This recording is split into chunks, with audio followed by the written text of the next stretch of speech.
welcome everyone to BGB's podcast. This is episode 85, although I could have sworn last week's was 85. We're going to find out when it comes time to upload the episode. Maybe I was right, maybe I was wrong. But you're here no matter what.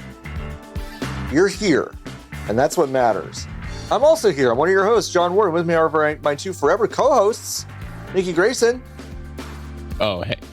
It's just, so here's the thing. Sometimes you do both of our names at the same time. I really need to standardize this time it. You did the pause. I stopped. I paused. So in the hot seat. Yeah, in the hot seat. Yeah. Also, anyway. Lotus. Hi. Hi. How's it Talked to the IRS on the phone today. Ooh. Whatever. That's early for the IRS conversation. Is it early or is it really late? Oh, I had a sneaking suspicion about what was being said. That's so interesting. We've had similar weeks. We'll talk. I'll get to mine in a second. But so tell me about. Here's the crazy thing about calling the Internal Revenue Service. Mm-hmm. The first time I called, it was busy. Like I just got a busy tone. Like I was calling the radio. And I said, okay, well, great. Thank you. Yeah. And thanks. then I got through the phone tree and they were like, we'll call you in 30 to 60 minutes, but we'll text you right before we call you. Mm-hmm. And then they texted me, and then 30 minutes after they texted me 10 minutes after, and then 30 minutes after they texted me. Wow. Was when they called me back. The woman that I spoke to was very nice, but also I gave her, I guess I transposed two numbers in my social, and it was just somebody else's social. So now I know somebody else's social. And the only reason I know that is because she was like, well, this is a different person. And I said, whoa, well, you shouldn't have done that. Oh, you shouldn't have said that. Oh, so now I know somebody else's social. Whoa. And then she was like, what's your address? And I gave her my current address, which I was like, it's probably not this one. It's probably. And then she was like, oh, that's that other person's address. Here, let me give that to you. Here's the other person's address. Here's the other person's phone number. Also, it's weird. I have one of their credit cards. Yeah, so you just want that? Do you need the three little numbers on the back, or do you have them? I do. Actually, I do. I really do need those. Thank you. And then I gave her my address, and then I gave her my previous address, and she was like, it's neither of those. And then I went back to my, I was like, okay, well, before that, it was my parents' address. And she was like, it's not that. And then I was like, is it in the state of California? And she said, I can't tell you. And I said, okay. So then I gave her my Rhode Island address, and she said, it's not that. And I said, no, are you sure it isn't? And then I said my last address again. And she said, oh, you didn't say that one before. I said, that was the second one I gave you. Gaslit at the IRS helpline. Anyway, it's sorted out now. She's like, you owe us $80,000. I fucking wish. She skips a beat and she goes, actually, we owe you $40,000. She was. Wait. I was like, because I owe money from last year, and she was like, do you? I was like, I can't pay all of it at once. And I was like, can we set up a payment plan? She was like, yeah, absolutely. And she was like, do you want to do 1, 5, or 6 years? And I said, now why would I not take 6 years? Do they do interest on those? No. Then give me ma'am, give me 20. How about you give me 25? Let's do that. Why would I not do the 6 years? Yeah.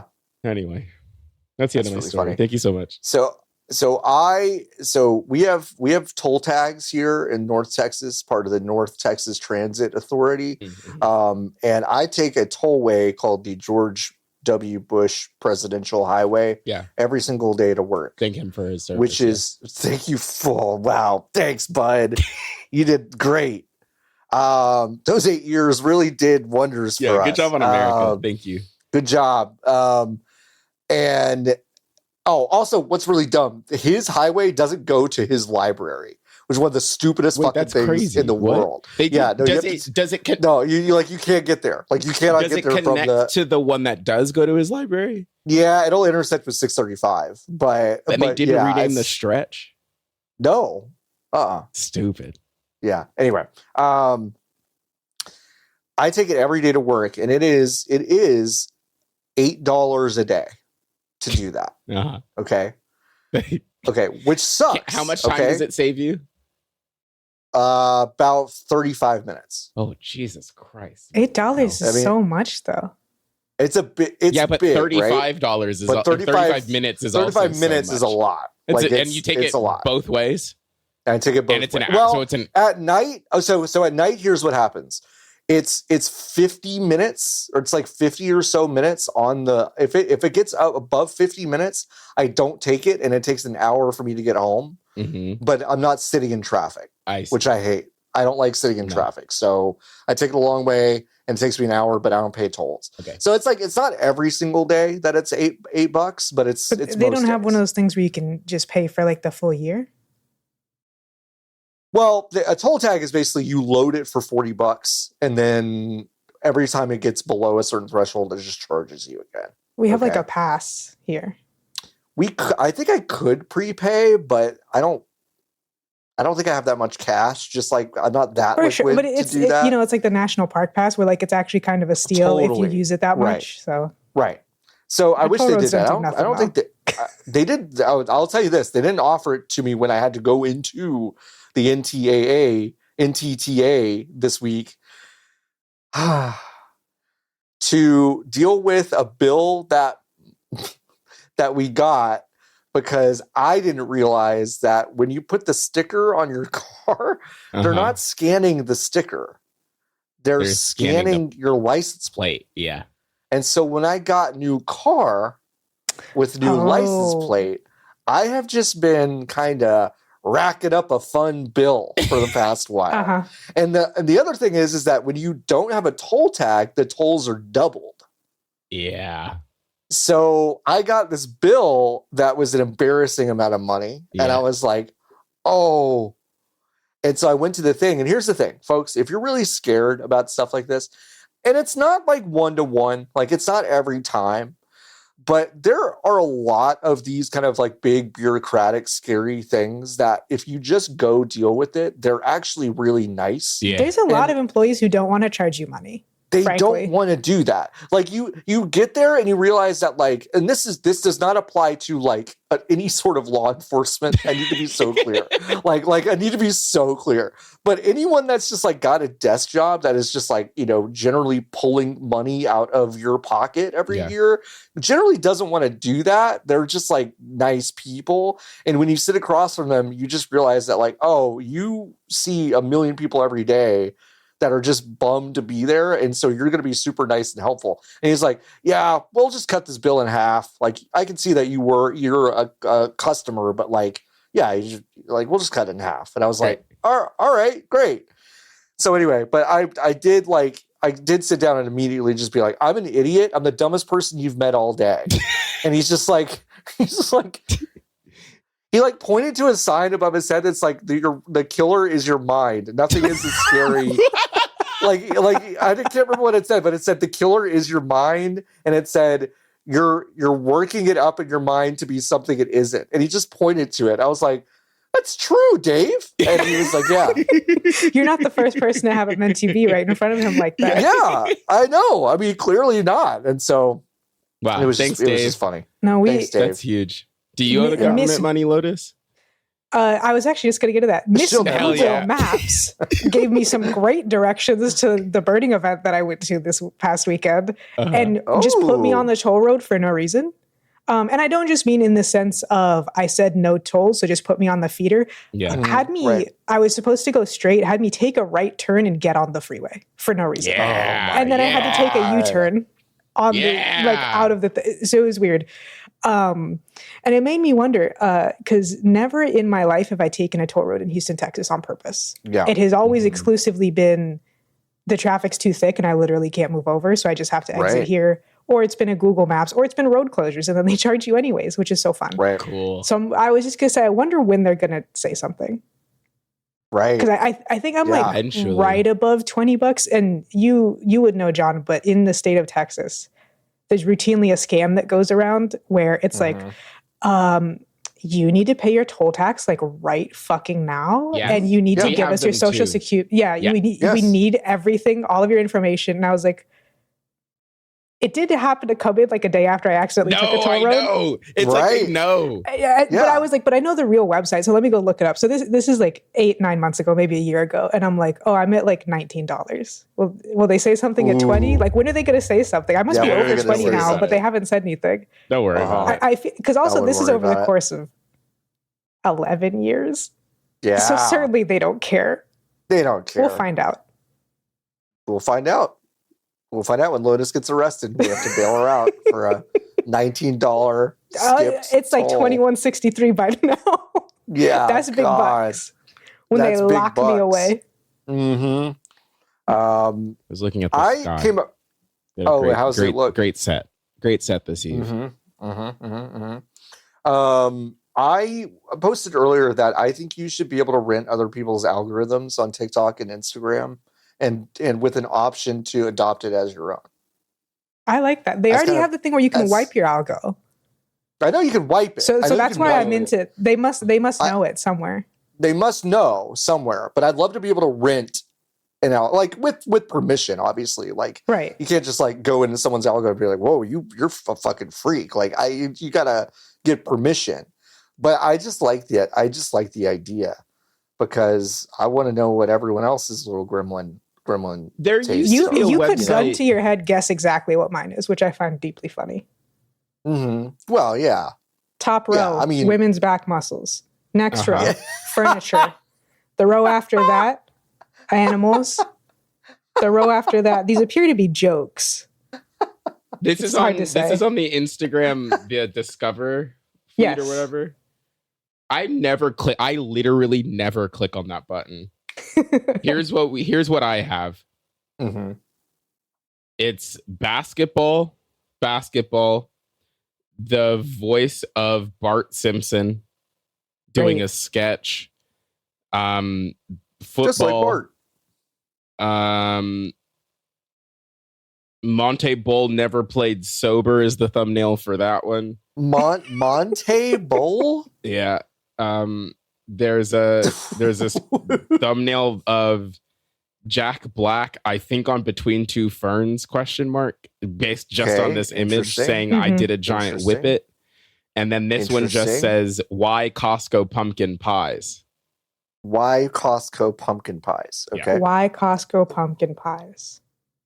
Wait, how do you get to the Discover tab? The on search button. Oh, it's just a search button. Fucking washed. Well, no, I just didn't know. So, Nikki, do you know that every single day of my life I think about you saying Pokemon cooked and Pokemon washed? I don't feel like it got enough fanfare because I think it's the funniest thing on earth. It's really good. They should do it. They should do it. Mine is almost exclusively Chihuahuas. Hell yeah. Beautiful. And tattoos, and that's it. It's Chihuahuas and tattoos. Wow. Well, Instagram knows me. My TikTok one is a little weirder. I'll say that.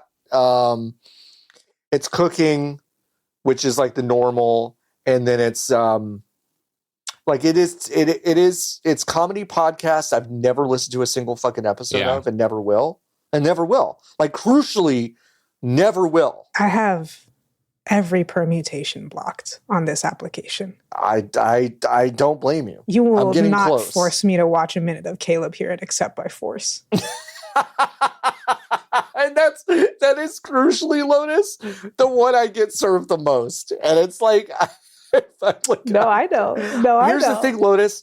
It's not homophobic if you block Caleb Herron, but it is homophobic if I block Caleb Herron. But what if I want to be homophobic? Yeah, no, exactly. And listen, Lotus, you should. You should. In this instance, I am explicitly trying. Yeah, I know. I'm starting to whittle it down. There are a couple I'm like, I gotta get you off my timeline. And then Orbology, which is sweeping the nation right now. So that's cool. Sorry, did you say Orbology? Mm-hmm, yeah. What is that? I'm so glad you asked, Ricky. You fell right into my trap. The old orbologist gambit. There's an actress named Christina Mendez who has created 3 accounts. One is Christina Mendez, the other is not Christina Mendez, and the other is Orbology. And she does appear to be running essentially what is cult recruitment for Orbology, but it's just clearly like a funny, good, well-executed comedy joke. Yeah. But an account did just pick it up and call her the Hypnotic Latina, which I was like, we don't need to be racially charged about this. I don't think.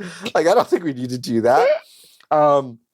But what's weird is that like 5 different people on Blue Sky Today kind of said something that indicated that they're also getting her videos now. And I was like, good. I'm really glad I'm not the fucking freak that like only got these. But I will say, the funniest thing about TikTok people that take off very suddenly, and then you try to explain kind of their deal, you always kind of hide the fact that they're also, without fail, one of the most beautiful people you've ever looked at in your entire life. There's no, like, that's the thing. It's like people will try to explain things and you're like, oh, okay, cool. And then you go click on them and it's like, they're just insanely hot. That's all it is. Like all you've done is you've couched a lot of stuff. Yeah, you've really buried the lead on like probably the thing that's working for most people. Mm-hmm. Yeah, TikTok does famously have an anti-uggo algorithm, and it's not a joke. They 100%. They do 100%. Remember when they kept shadow banning Black people because something about the algorithm could tell that they were getting bullied for some reason? So they were like, let's not show them to anybody. Yeah, we just won't show them to anybody. We just won't show them to anybody. It's crazy. What does that mean? Anyway, it's crazy. Anyway, Oracle also appears to be paying like 1 million people right now on TikTok to just tell you how to post on TikTok. I wish they would pay me. They should. These people are clearly getting paid a lot. I'll take a check. Oh, good. Shit. You know what? We'll talk about video games, I promise, folks. Yeah, that's fine. Huge. We don't have to. What if we just didn't today? We don't have to. It's our fucking show. Just the bees this time. No, we literally don't fucking have to. Welcome to bees.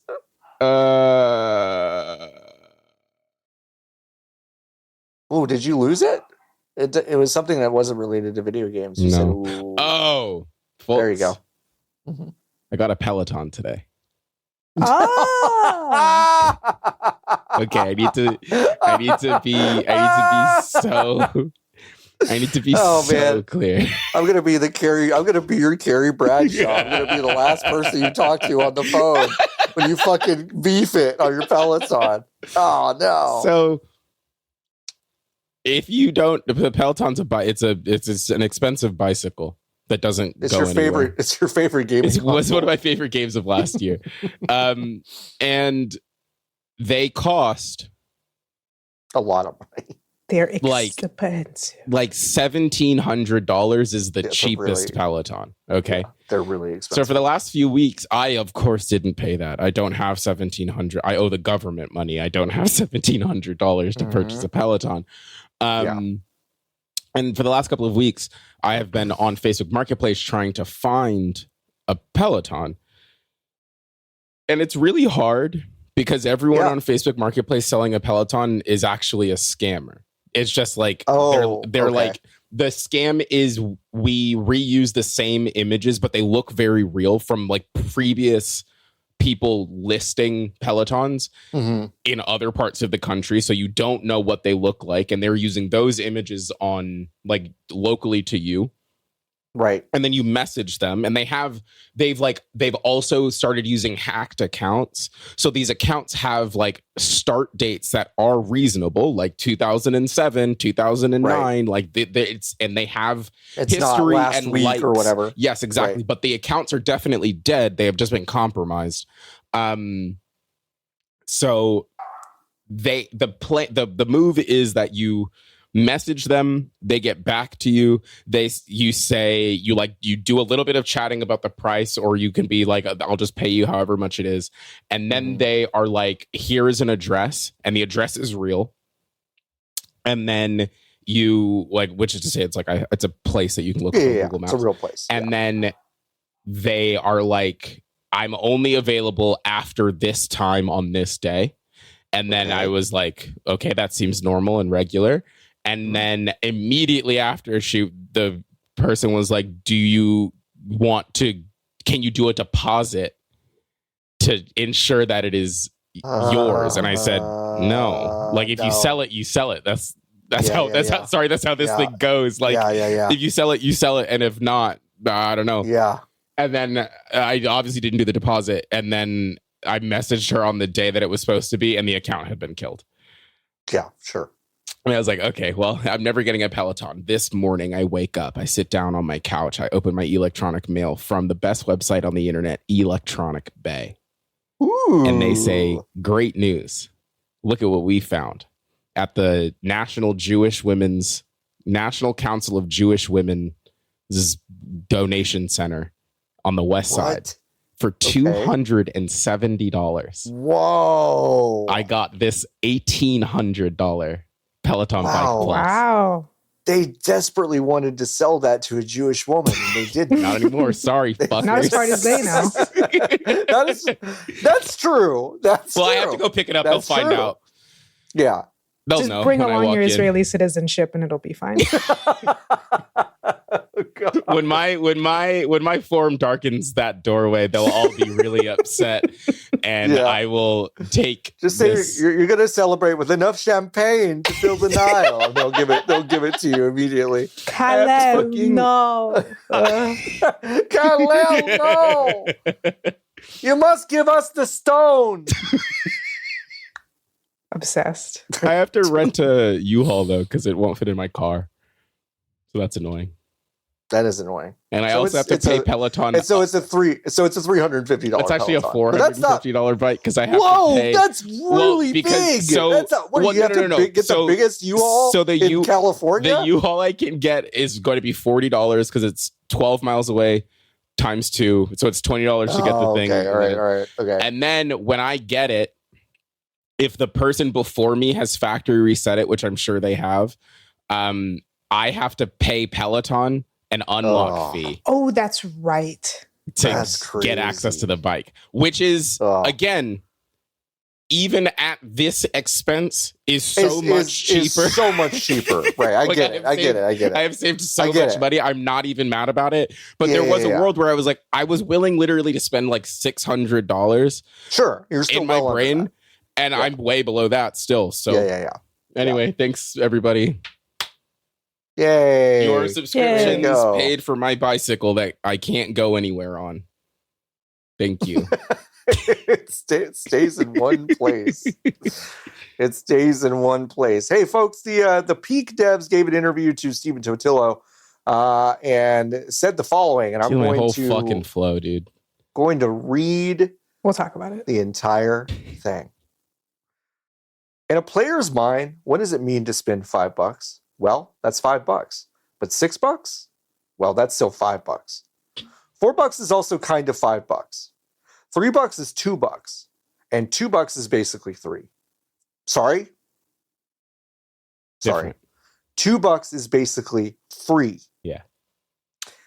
So we've got these tiers, $12, that's $10. But $13 is $15. And we found that $8 is still $5.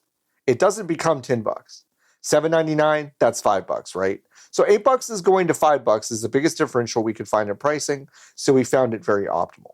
This was a quote about price sensitivity and finding kind of your own value prop for your own product, quote unquote. Now may you read my quote? Because I do want it on the record. I was serious. Yes. Lotus DM'd a friend and said, quote, "A lot of people want to be Nikki, but they aren't smart enough." Thank you. Very kind. You're welcome. Yes, this was a very Nikki coded thing that I read in a Stephen Totillo newsletter, which I was like, if you had just shown me that, I'm like, well, my best friend Nikki Grayson went on Stephen Totillo's blog and said some stuff, but that's not what happened. No, Substack needs to be abolished. It does. Here's the thing, though. And I know I listened. I don't care. This was all the truest thing I've ever read about pricing in games. I believed every word of this. And I think this is how I know you don't, Lotus. I know you don't agree. I agree with every single word. I believe that this is true for the target market to which they are referring. Yeah. I think it is the truth for 85% of the audience.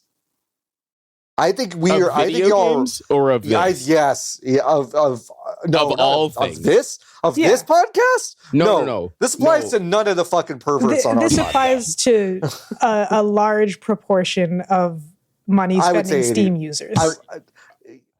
I think it goes further. So for games, I agree with most of this. I think I don't agree that $8 is $5. $8 is not $5. I agree that $7.99 is $5. $8. I don't is agree $10. that $8 is $10. Anyway, that's all I wanted to say. But I think there are, like, in the store, for example, like in the real world, I do sometimes do this math similar to this, but I think it's fluid. Depending on what the object is. It is very fluid. It's super fluid. It is not genre agnostic. Yeah. It is not agnostic in terms of like if you're putting art into the world and you're trying to like, just price it based on the vibes that you want to. You could put it out for free. It doesn't matter. Like, I don't think this is a guiding principle necessarily for you to figure out what your art is worth or anything like that. That's not what this is. I think for the majority of this game's audience, and actually the majority of a paying audience that like we don't, I think, interact with that often, the three of us interact with that often, I think most of this makes a lot of sense. Yeah, I think it's like a lot of indie to AA, pardon this motherfucking dog that's still going. Oh my God, it drives me insane. I can't even hear the dog. I'll send you a picture, please, of the dog shit on this balcony. No, I don't see the dog very often. Because like I said, the dog is not walked.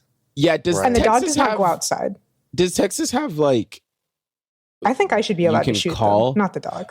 Not the dog, obviously, the people. Yeah. But can you call an adult about it? Yeah, you can. Yeah. You should we call an adult. Probably will have to, because... Yeah. What? Anyways. Yeah. Now I forgot what I was saying. Oh, the thing is that a lot of indie to AA like dev advice is really stupid and doesn't make any fucking sense. Yeah, sure. And this is definitely one of those. Yeah. This is an interview that you can give when you have the second or third or whatever the fuck most popular game on Steam. Yes, right. and pretend that it was all intentional, and then go to GDC for free off the back of it. Yeah, no, like y'all spent however like six months or whatever making this video game, stumbled into unbelievable success, and then the game happened to be $8 because or $7.90 whatever, because that's how much you thought it was worth at the time. Right. Like, stumbled into it, but also very carefully planned every single thing along the way to try to ensure success as algorithmically closely as possible.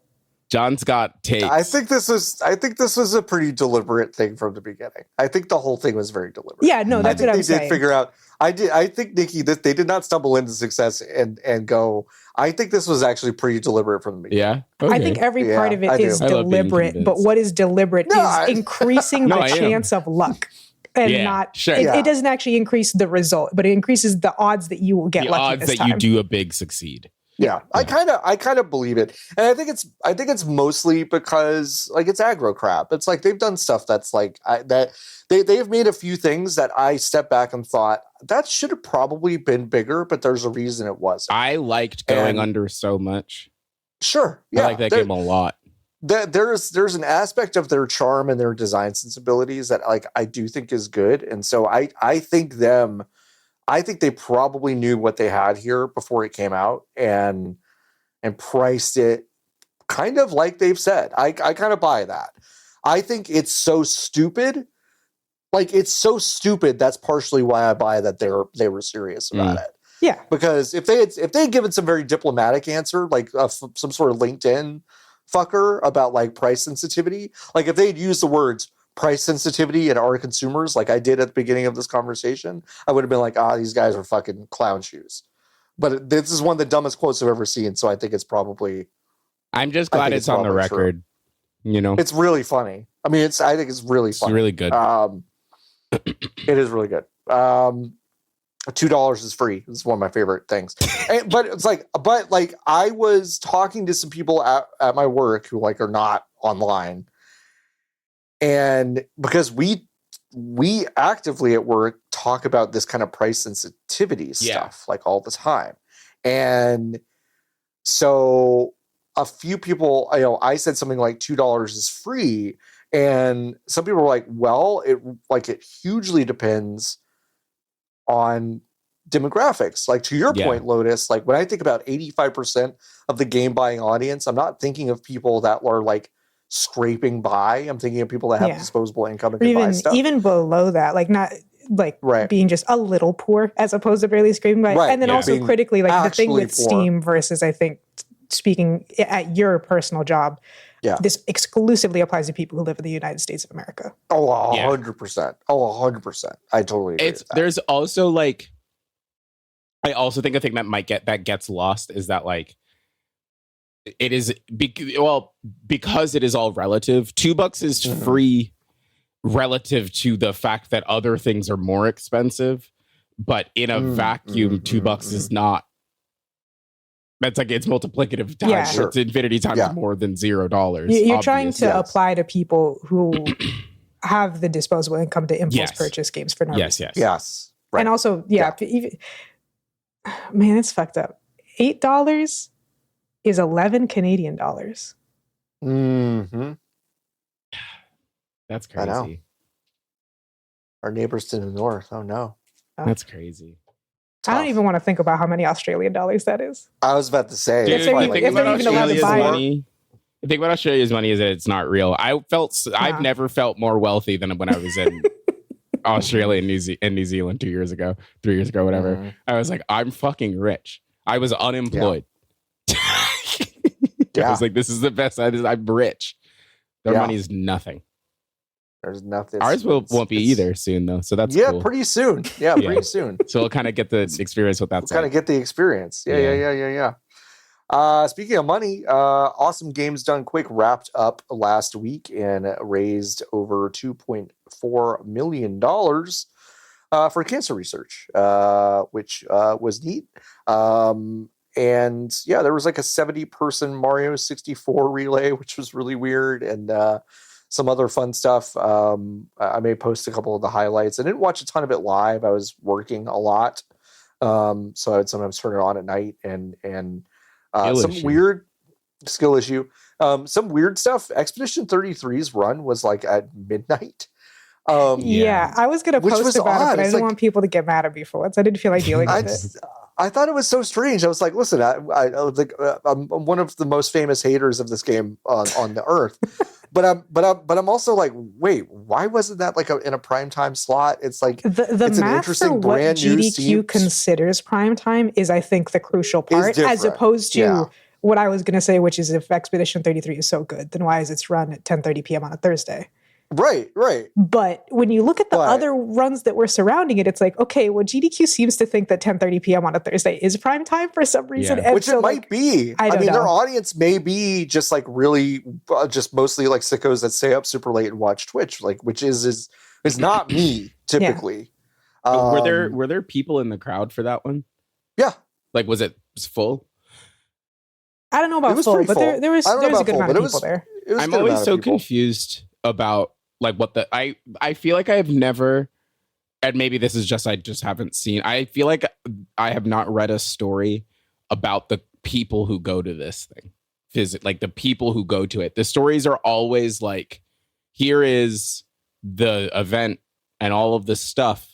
A specific runner. The event, or a specific bug that happened, whatever. Yeah. The closest thing we got was Nathan Grayson posting that it smelled crazy in there. Which is like I want more of that because I am kind of like which was one, so mean. Two, we already knew, and three, I was like I was also kind of like, we to your point, Nikki, like we don't really get anything who's going other than sometimes people traveling about the other stuff that you can do, and I'm like, wait, what? Yeah, like what like other stuff? there's famously a practice room. There's an arcade room. And so I'm like, what else is there? Is there a fucking piano concert going on like at all times or what? There's an entire sub kind of group of tabletop players just in a different room, that's like right. doing stuff. Yeah, like are there vendors? There's like some crap. There's like vendors or like crafts. No, and stuff. it's so great. Like I would never have known. Like the idea of running a tiny PAX and then the only thing that people see from it is the panels.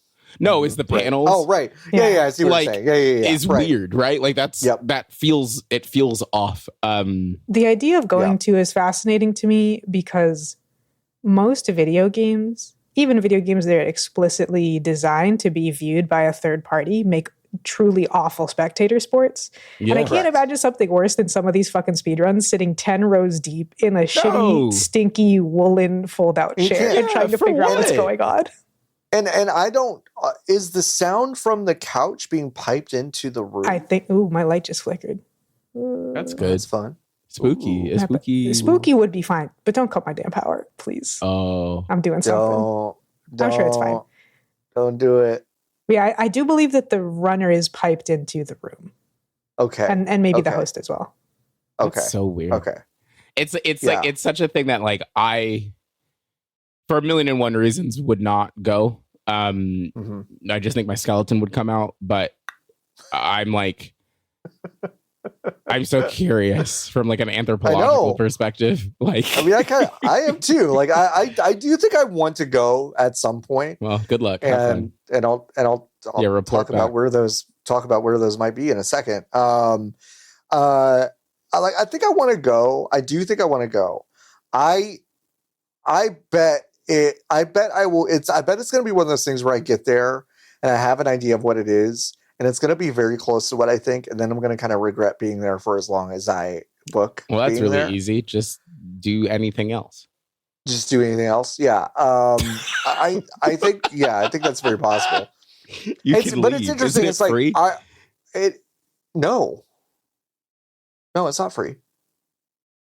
It's free if you're a runner or a host or whatever. Yeah, you have to. It's like GDC. You have to pay.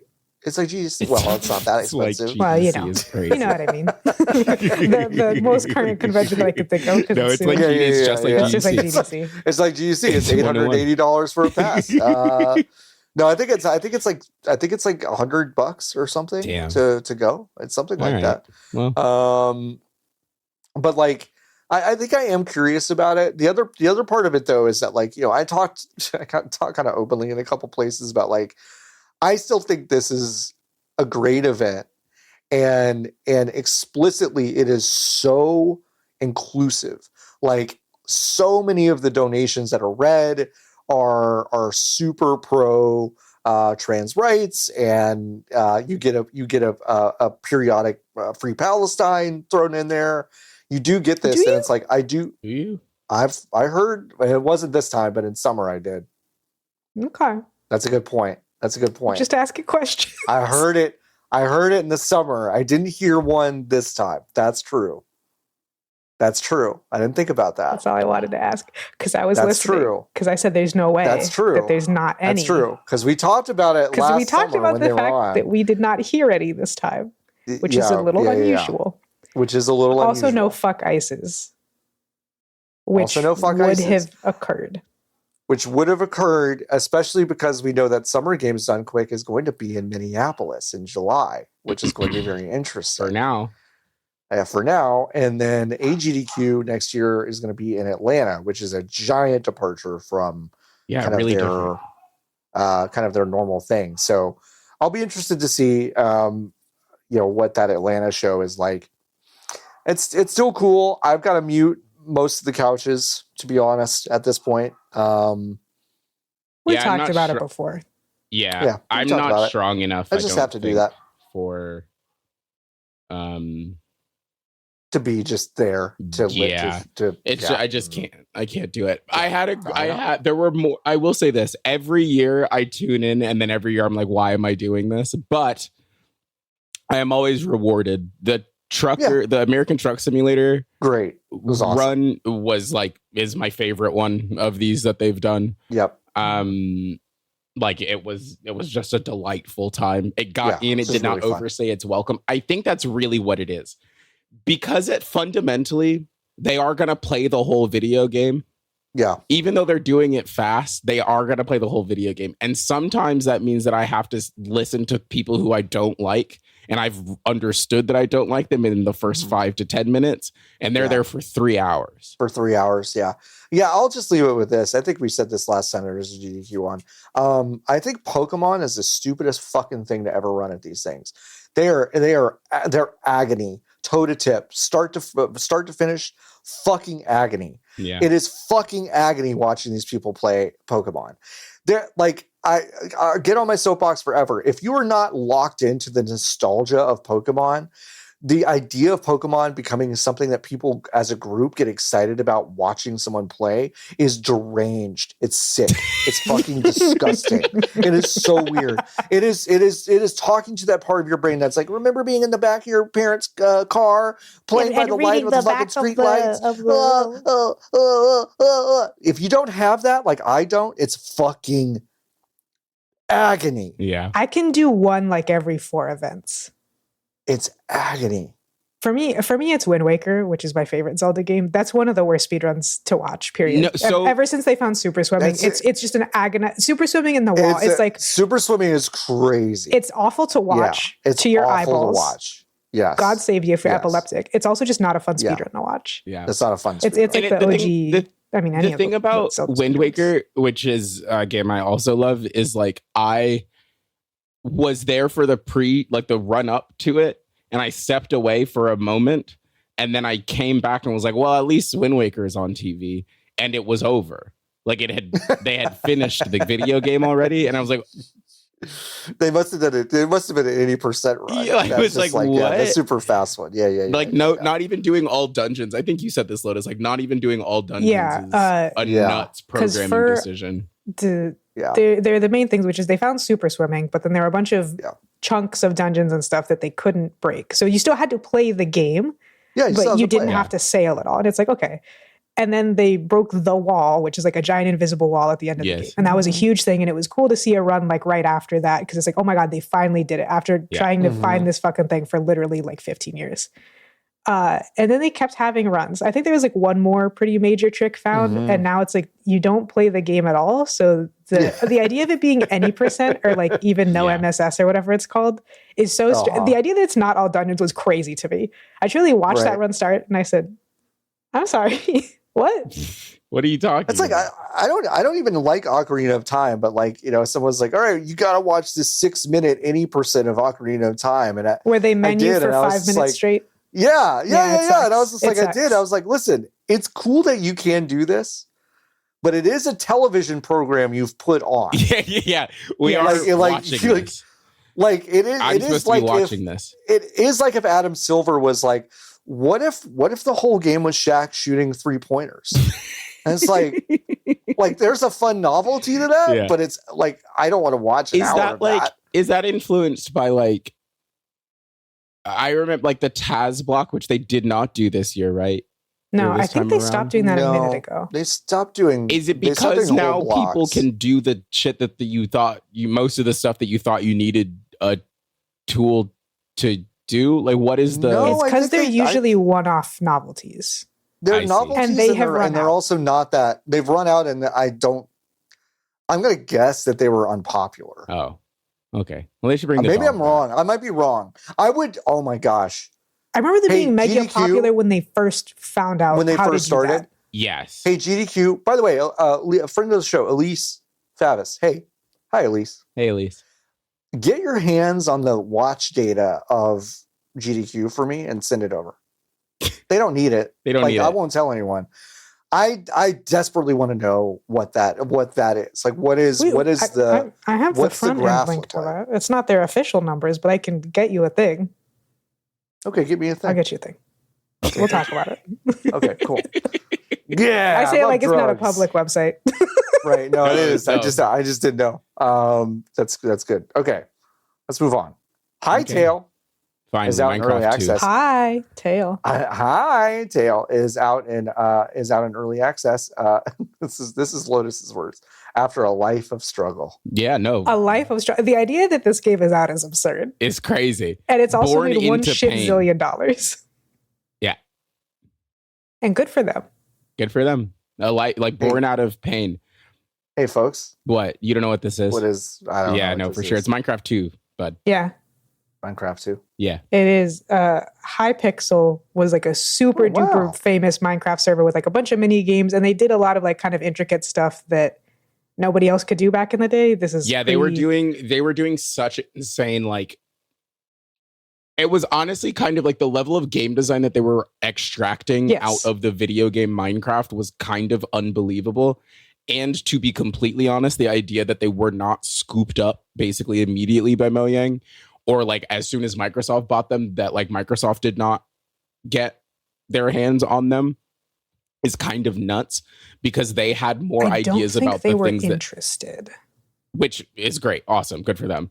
But the idea that like they were having more different ideas about what Minecraft was than the people who were making Minecraft. Minecraft? Okay. Mm-hmm. Yeah, they were mod makers at the end of the day, but they did it via like a big complicated server structure. And they were like, well, what if we made like a Minecraft 2 kind of situation? They've been making it for the past like 10 years. Get scooped up by, Riot starts investing in them randomly and then buys them. And then shit cans them 5 years later. And then they have to buy their own shit back and rehire their own employees. And then they were like, we're going to put it out in early access now. So like the time to Riot killing all of them and them putting the game out in early access is really 7 months. Confusing. Yeah. And then also there's a really weird quote from when Game Developer was talking about them purchasing it back, where the director says, like, we're starting over with a 4-year-old build. And I said, what? Huh. Because there's no other fanfare around that sentence. They were owned by Riot for approximately 4 years. So I'm like, in buying back the video game, did Riot say everything you developed while you were with us, you don't get to own that? That tracks. Or did they just hate everything that Riot made them do? Like, I don't know. I thought it was such a weird one-off sentence. Or do you think it was just too expensive? Like, do you think Riot was like, sure, but also, and I have no idea, but I wonder if there's a world where they were like, okay, well, we'll buy back what we can, and then they've made more money than God, and maybe I wonder if they can go back now and buy back the rest of it, and that they're gonna have. But what would the point be then? No, for sure, because people like the video game that's out right now. It mostly works, and also like it's a sandbox game, so no, for sure. Just a deeply strange situation, but good for them. I want to play it. I haven't played it. I'm gonna get this fucking game. It's Minecraft 2. Yeah, I'm gonna get this game. It's got a lot of crafting going on. I'm gonna get this game. It's Minecraft 2. I'm gonna get this game. We can see this on WooHit? You might see this on WooHit. I didn't expect you to be interested at all, I'll be honest. Well, I listen, I like the idea of Minecraft enough that I've started it multiple times and kind of like played around with it. But I always felt like it was like, oh, well, it's kind of missing this kind of shit. Right. The like stronger RPG kind of elements to it. I like the idea, but it's like, I just don't. This looks fun. This looks great. I think the faces look so weird. I was gonna say I'm not 100% sure I'm a fan of the way the game looks. Yeah, like it feels like a texture pack that I would be upset to watch a YouTuber play Minecraft with. It's the first texture pack you download where you're like, dude, it's in HD. It's gonna look so awesome. And then you play it and you're like, no, exactly. Right. And I'm sure there will be a world pretty soon where the game will look different. Like their whole thing is this, right? That's how they got here. And they have model tools. Like the game released with tools to build stuff in the game with. Yeah, I already saw somebody build a custom like rat person race in the same way that you would for like a tabletop role-playing game or many of these Minecraft server mods where you're like, I play as a halfling and so I'm half as tall, but I can jump twice as high and I can climb stuff, but I have no health. So, yeah. No, that's delightful. Like I'm excited about the potential of this mostly because I have no idea what is going on with Minecraft. Those roleplay servers are gonna go crazy. Yes. Yeah, yeah, they will. ITL is Minecraft 2. Congrats to them.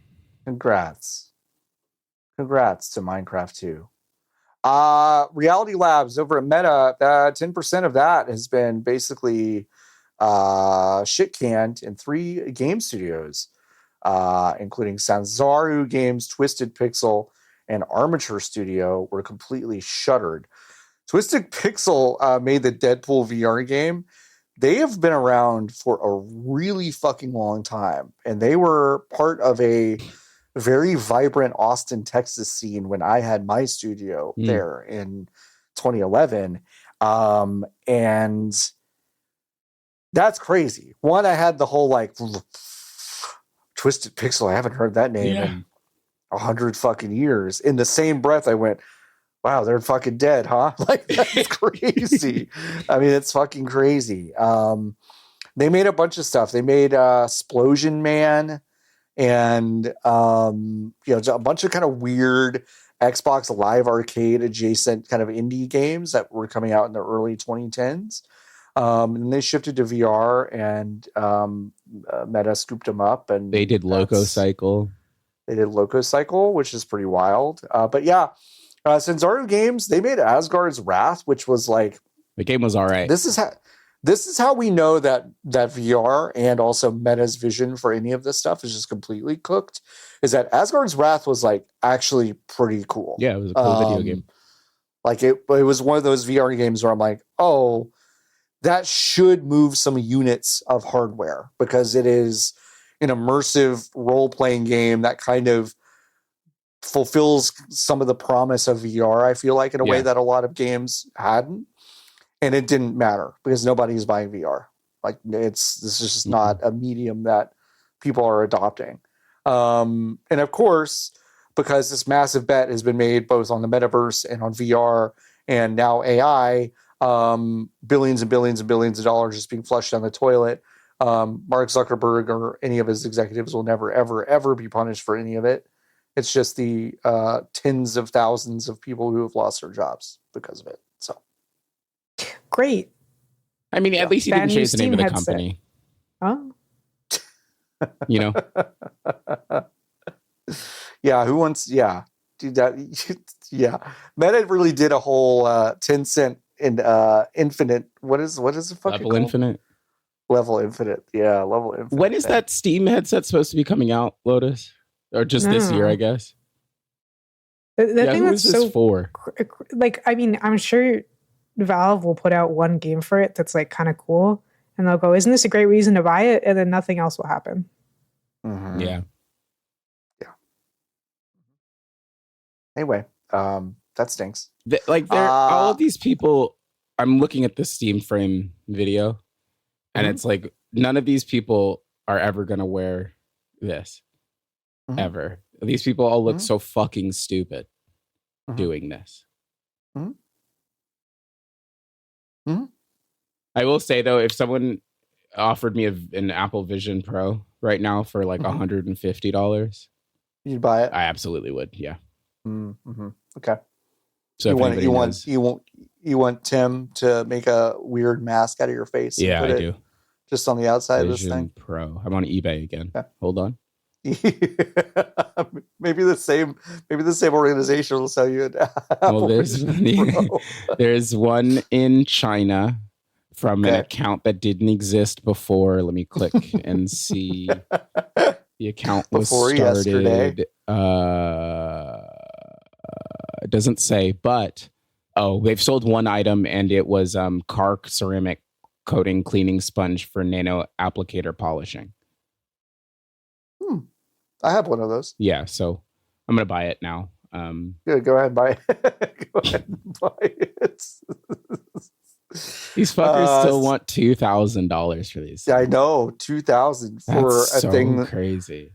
a thing that you can famously use to basically ignore your kids at their birthday party. Remember the ads for that thing? It was so crazy. VR and AI ads are like, what if you were the shittiest asshole ever and you were also really stupid and couldn't do anything and had no imagination? And it's like, obviously, but the idea that is the desirable commercial that they put out is insane to me. No, no, like that's your selling point. Like you are selling it as, would you like to be a worse person? What? Yeah. You want to be an You're antisocial already freak? bad, but what if you were worse? Yeah, what if you were worse? What if we gave you the tools to be everything we know you can be? Yeah. Absentee. Like, absentee. Yeah, okay. Absentee. Horrible. Dude, maybe I'll just buy this one from China. It seems pretty legit. Just get it. I think it's probably real, and I think it's a really good deal that you'll get. It's gonna be like literally this is Apple's modern Newton. Like, oh, you think so? Yeah. Like I think these will become unbelievably rare because nobody has purchased any of them. And then people are going to look at them and be like, what the fuck were you thinking?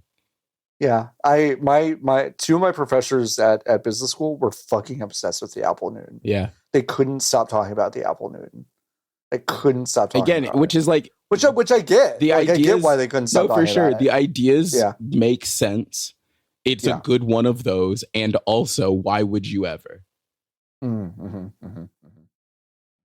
Anyway, were you 40 years old when you learned that you can give people in the Steam community awards for things? Because I was. Yeah, I didn't know you could do this. I was a smaller number than that. But yeah, I'm not plugged in enough to the Steam community to know that now there's a whole set of awards you can give to members of community to recognize the contribution of others. There are 12 beautiful new awards. It's one of those things that you might recognize if you saw it, but when you look at reviews, it's in the corner. It's like a little fist bump, or usually a little clown, which we'll get to, or it'll just be a thumbs up or a star or something like that. And it's just people saying, that you can mark a review as helpful or unhelpful, I think. Or no, I think maybe just helpful. And then they added the ability to do this for some reason. Yeah. And there are a bunch of new ones. They no longer grant Steam points. Oh, which is interesting. That's how I was feeding my family. I was feeding my family with animated profile banners. Yeah, what the fuck? Like now my family subsists off a diet of Steam points and Discord orbs. Yeah, and like whatever the sexy anime woman is doing. But they apparently got rid of the clown one. There was a clown one. Yeah, there was a clown one, which you would usually be like, this person says this game is good. Everybody send the clown because they're stupid, or vice versa. It's very obnoxious. It's just it's like when they added. It's been 0 days since I talked about League of Legends. It's like when they added emotes to League of Legends, and you're like, sure, some people are going to do the waving one when the game starts to say hello to their teammates, and that's going to be nice. Yeah. But this is obviously objectively designed to increase hostility between users. Yeah. So I don't know why it's here, and I don't know why you would pretend that you are making changes to reduce hostility when you are keeping it exactly the same. To be so clear, Steam points don't do anything. No. You obtain... I'm sitting on over 100,000 of them, and I don't even buy games that much. I have 250,000. You Steam get them points from buying games, and it's like by a factor of 100. So if you spend $10, I think you get like 1,000. I spent $250,000 on video games on Steam. Exactly. Wow. And that's exactly how math works. But you have so many of them. I could right now purchase I don't even know how many thousands of reacts to give to people, and getting Steam points doesn't do anything. I could buy everything I wanted in the little Steam store right now. So the idea that they try to posit okay, we're removing the ability to give other people points via granting these awards, because it was making people put out shitty content. People would put out shitty reviews and joke reviews and blah, blah, blah to try to farm points. It's I don't know how realistic that is, because the points don't do anything. And you don't even have a publicly displayable number that says, look how many points I have. Yes, you're 100% correct, Lotus. None of it makes any sense. As an economy that you've created, why create this economy? I'm on the. Oh my God. I'm on the Steam Startup Movies section of the website Steam. Mm-hmm. And these are the little videos that you can buy for your Steam Deck when you turn it on. And this one is an anime woman with large thighs squishing a watermelon. And then when she squishes the watermelon, It explodes into the Steam Deck logo. So that's cool. That's one of my options. It just kind of seems like there's no. How much does that cost? They're like 1,000, great question. Right? Yeah, it's 3,000 points. 3,000. So you could buy a lot of those. Yeah, there's no. It doesn't seem like there's any kind of moderation on these. Particularly, well, no, it's Steam, so that we know. Yeah, and that's on me for not really putting two and two together there. Where do I see my points?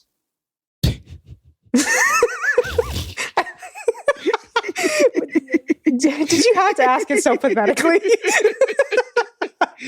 I think I've been staring at my profile page for like 10 minutes. I just feel like I'm like, where is it? Where do I see what it is? I just Googled Steam points and then I clicked on the thing. Okay. And it'll tell you, now do you see it? It's just on the left. It's on the left of where? On the fucking screen. You Googled Steam points, right? And the first link is to the point shop. It's from store. If you do browse, there's a points shop beneath top destinations. Yes. I don't think I'm logged in on my. Oh my God. No, I am. I am. To be fair, I've never wanted to be logged in on my browser. I'm logged in on my browser. So I can get with the times. It says I only have 10,000. You're poor. Wow, that's not true. I own over 500 games. No, broke. How am I balance only 10,000? You must have bought them all prior to whenever. You'll never be able to buy an anime. Oh. I'm okay. That makes more sense. I'm logged into the Honeybee Rodeo account that manages the game State 35. So that is you open that application with your personal account and navigate from there. Yeah. Okay, that's what I'll do. Anyways, my point is that I don't know how this is supposed to decrease toxicity kind of at all. Especially because they've introduced like 3 or 4 very hostile emotes. Yeah, pretty hostile. They've gotten rid of the original 12 or however many it was, including the bad evil clown. They've added 12 more, and like 3 or 4 of them are like, I'm making fun of you. Yeah. So, okay. Listen, strange. Moderation is hard if you make it hard. It sure is. No one should be able to talk. Hard. No. Turn it off. Turn it off. Turn it off, everyone. Ah, fuck. God, it's going to make me do it again. Steam he still hasn't done it. That's so I still haven't crazy. done it. I mean, it's still Can we do the next story while you do whatever? Whoa! Whoa! I was going to say, you probably have a lot. How many did y'all have? What was yours? I have 250,000 points. No, I have 100K. John's feeding us tonight. 771,000. Dinner's on John this evening. Yeah. I could buy so much bullshit. Yeah. Your profile can look so crazy. And it's great because you can only use a couple at a time.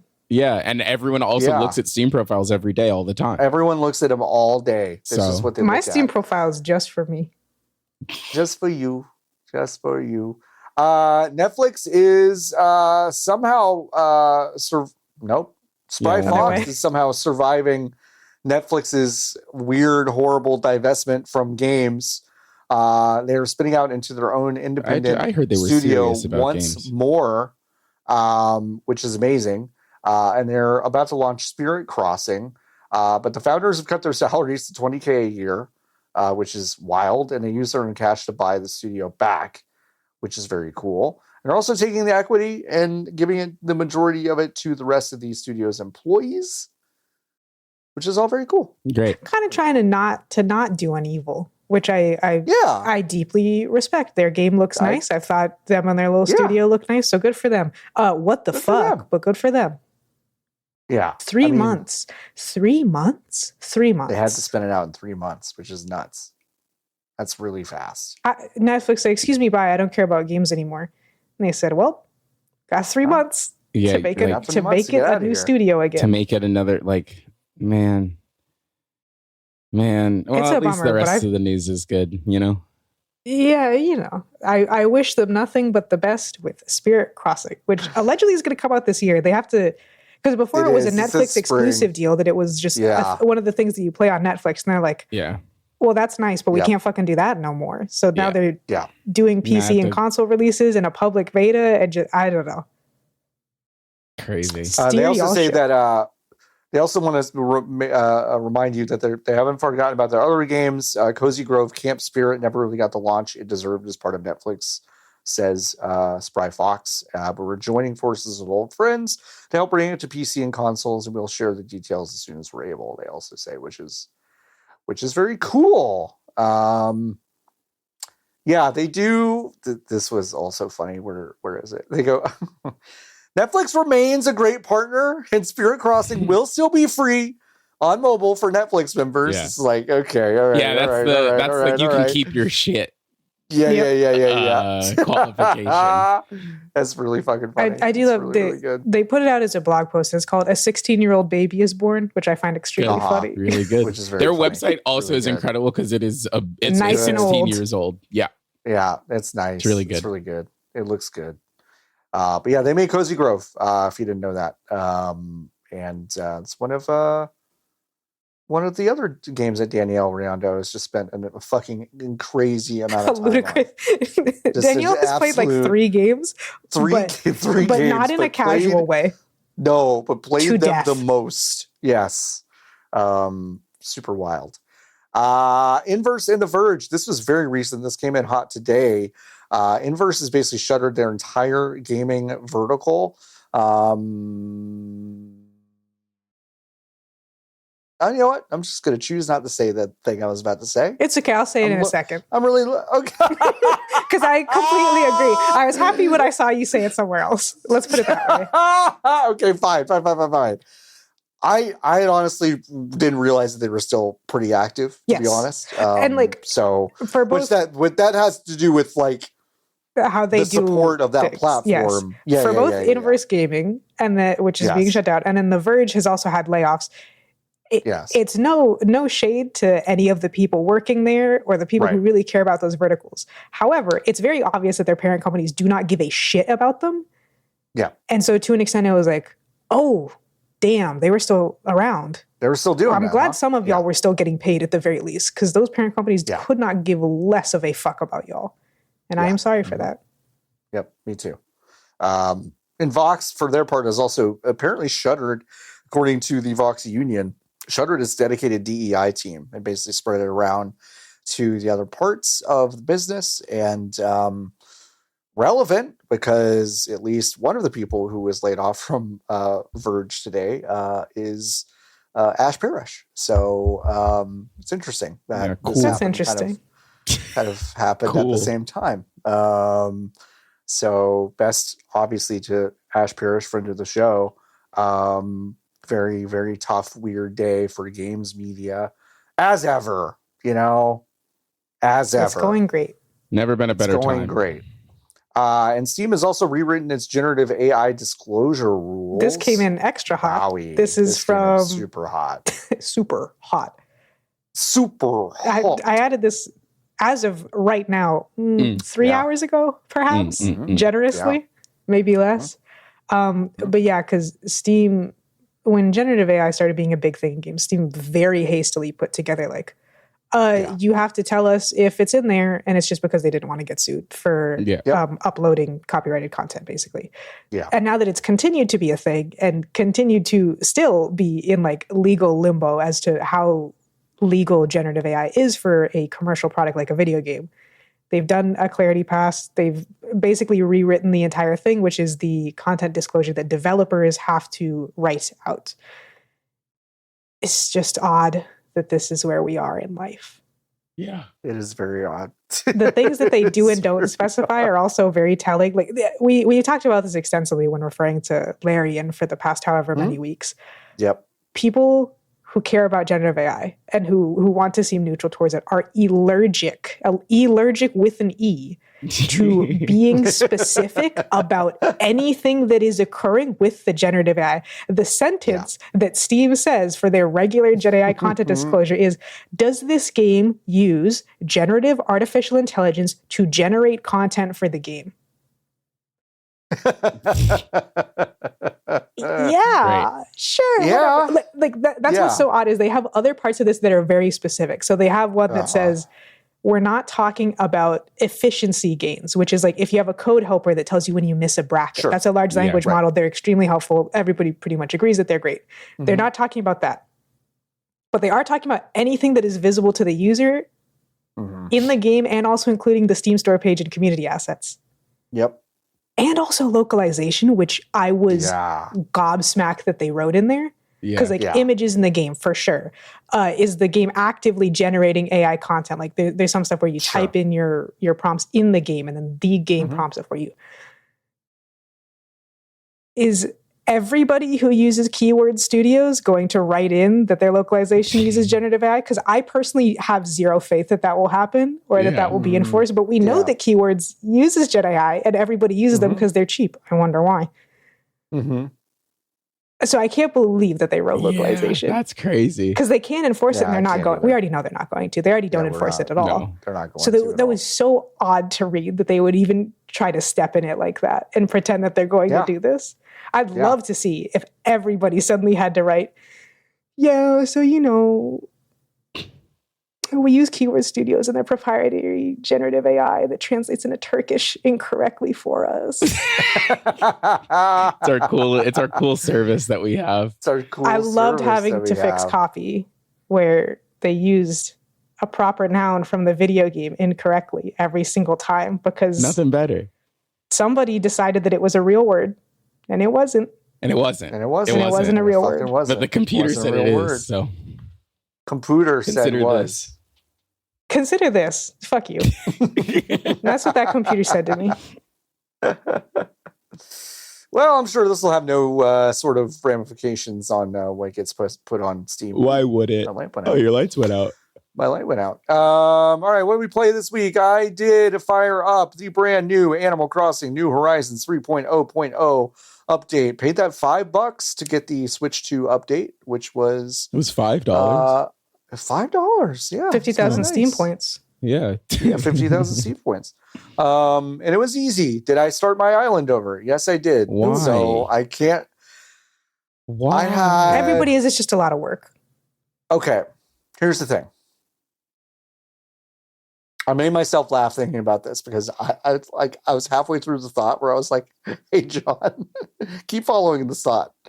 I was like, my memories of playing this the first time was like, I am escaping a weird existential trauma from the world. Yes. And I am doing that. And I'm remembering very acutely the feelings I was having being trapped in an apartment and being kind of existentially terrified for kind of the existence of the people around us. And I was like a curse. It's interesting that in Animal Crossing this time, I don't have to worry about that. And then as I started to rebuild my island, I was like, yeah. So 6 years later, we're kind of back in a different sort of existential crisis. So maybe Nintendo is doing this. Maybe Nintendo's doing this. I don't know. I've been enjoying, listen.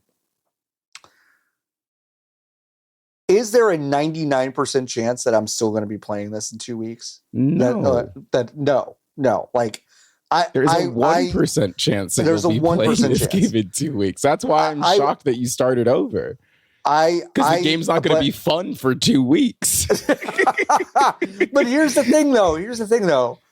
I am kind of charmed again by the whole thing. Yeah. And it's like, it looks really nice. They did make a lot of changes, so it plays the way it should have. Mm-hmm. Yeah, you got a little jump. You have a little jump button, which is really cool. They've added stuff in this game that I do think is a major improvement. It's all quality of life stuff. of course, this game still does like a bunch of bullshit that I hate, and like, you know, inventory management is still kind of a nightmare, and like placing stuff in the world and moving it around is still kind of a nightmare in ways that we really feel like we've solved. But they've also integrated some mouse controls into like creating your own designs and things like that, which I think is really cool. I don't know. Did you know this, Sean? It's just a vibe. Like when this game and when this franchise is like kind of firing on all cylinders, there really is nothing like it, and it is intoxicating in that way. So I am like, and also crucially, I never played this game specifically during the winter.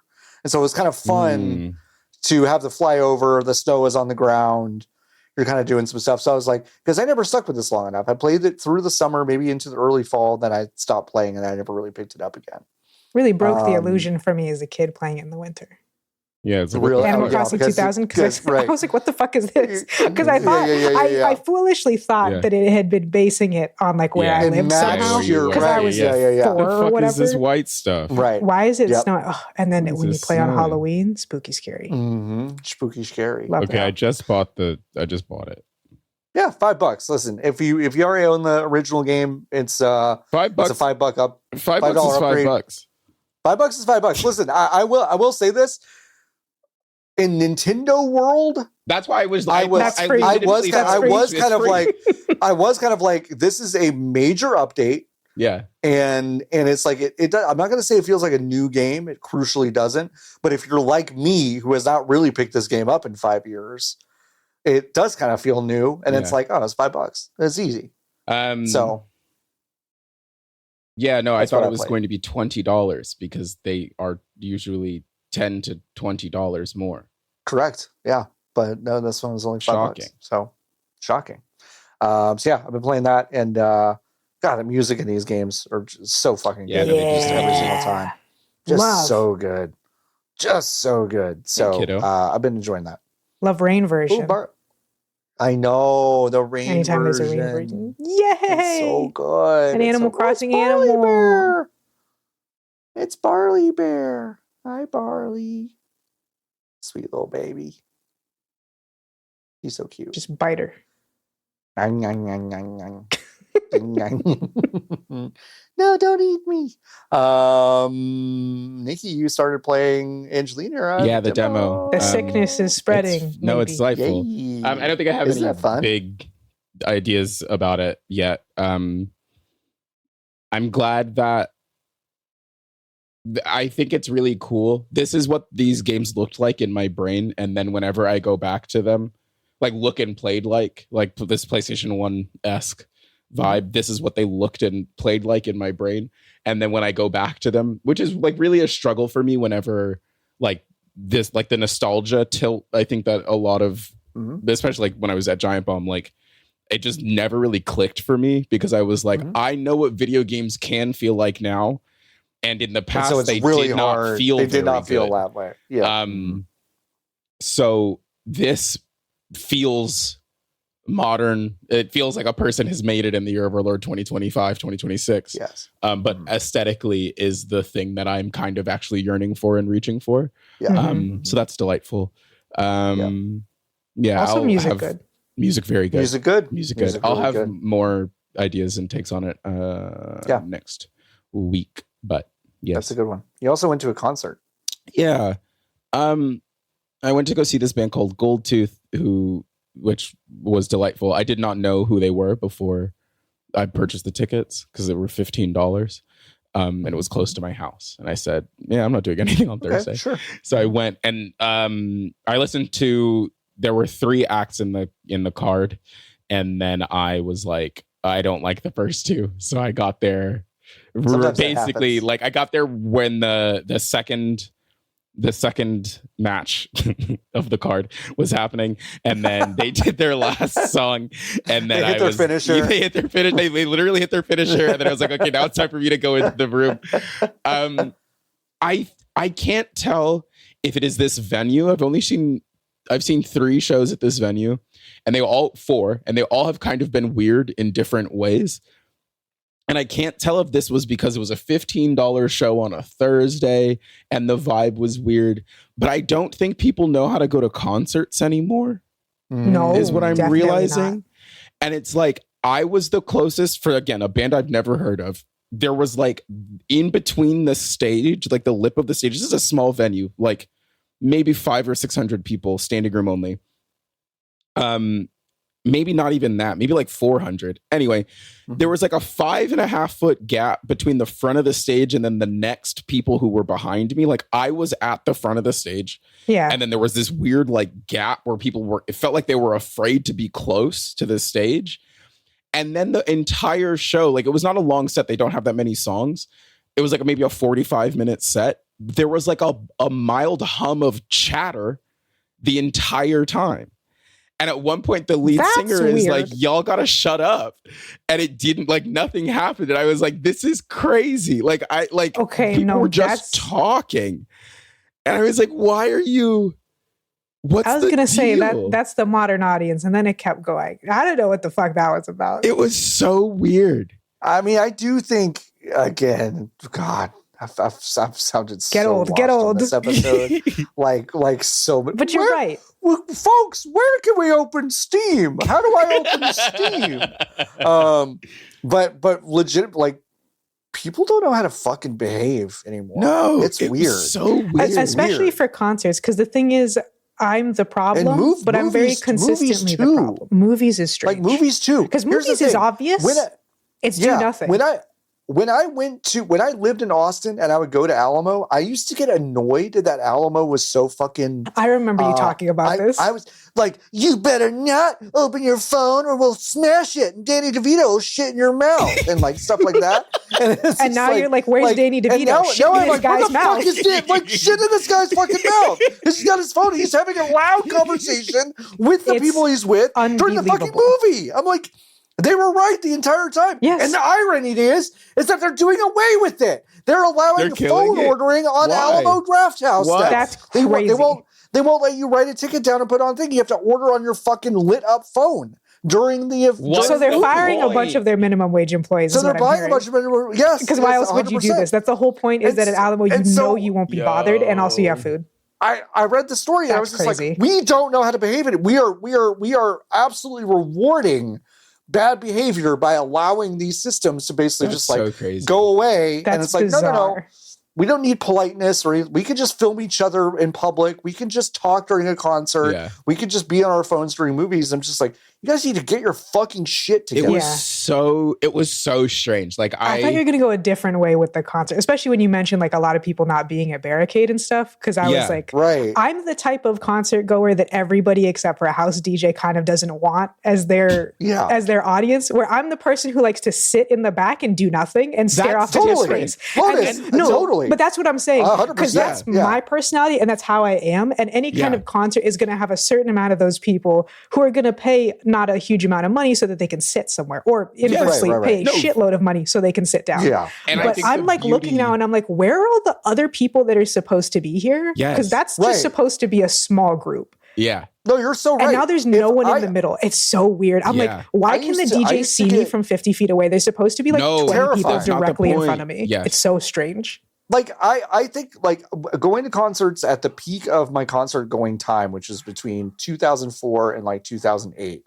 And like, I would always be deeply annoyed that I was in the fucking pit and some guy's ass was just in my face and people were just tripping over me the entire time. And I was just kind of like at the mercy of these people and I could never see over anybody. And then periodically people would kind of get me to the front so I could see. And I would be annoyed by this all the time. But if I went to those shows and that wasn't happening, I'd feel like the body snatchers were there. Yeah. Like, it's really like, odd. Why? That's odd. Like, that's really strange.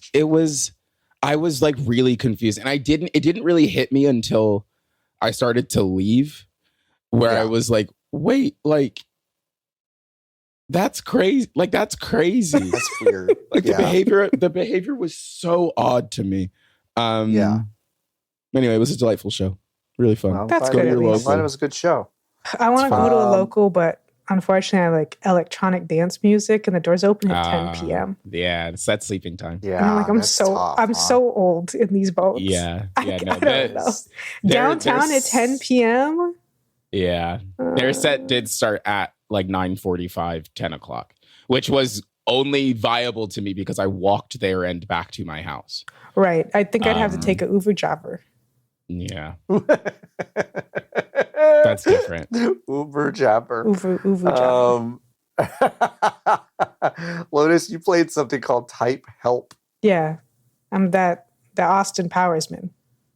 Groovy baby. Having said that, I do have some thoughts. Like, I'm very mad about this game. I really have mixed feelings.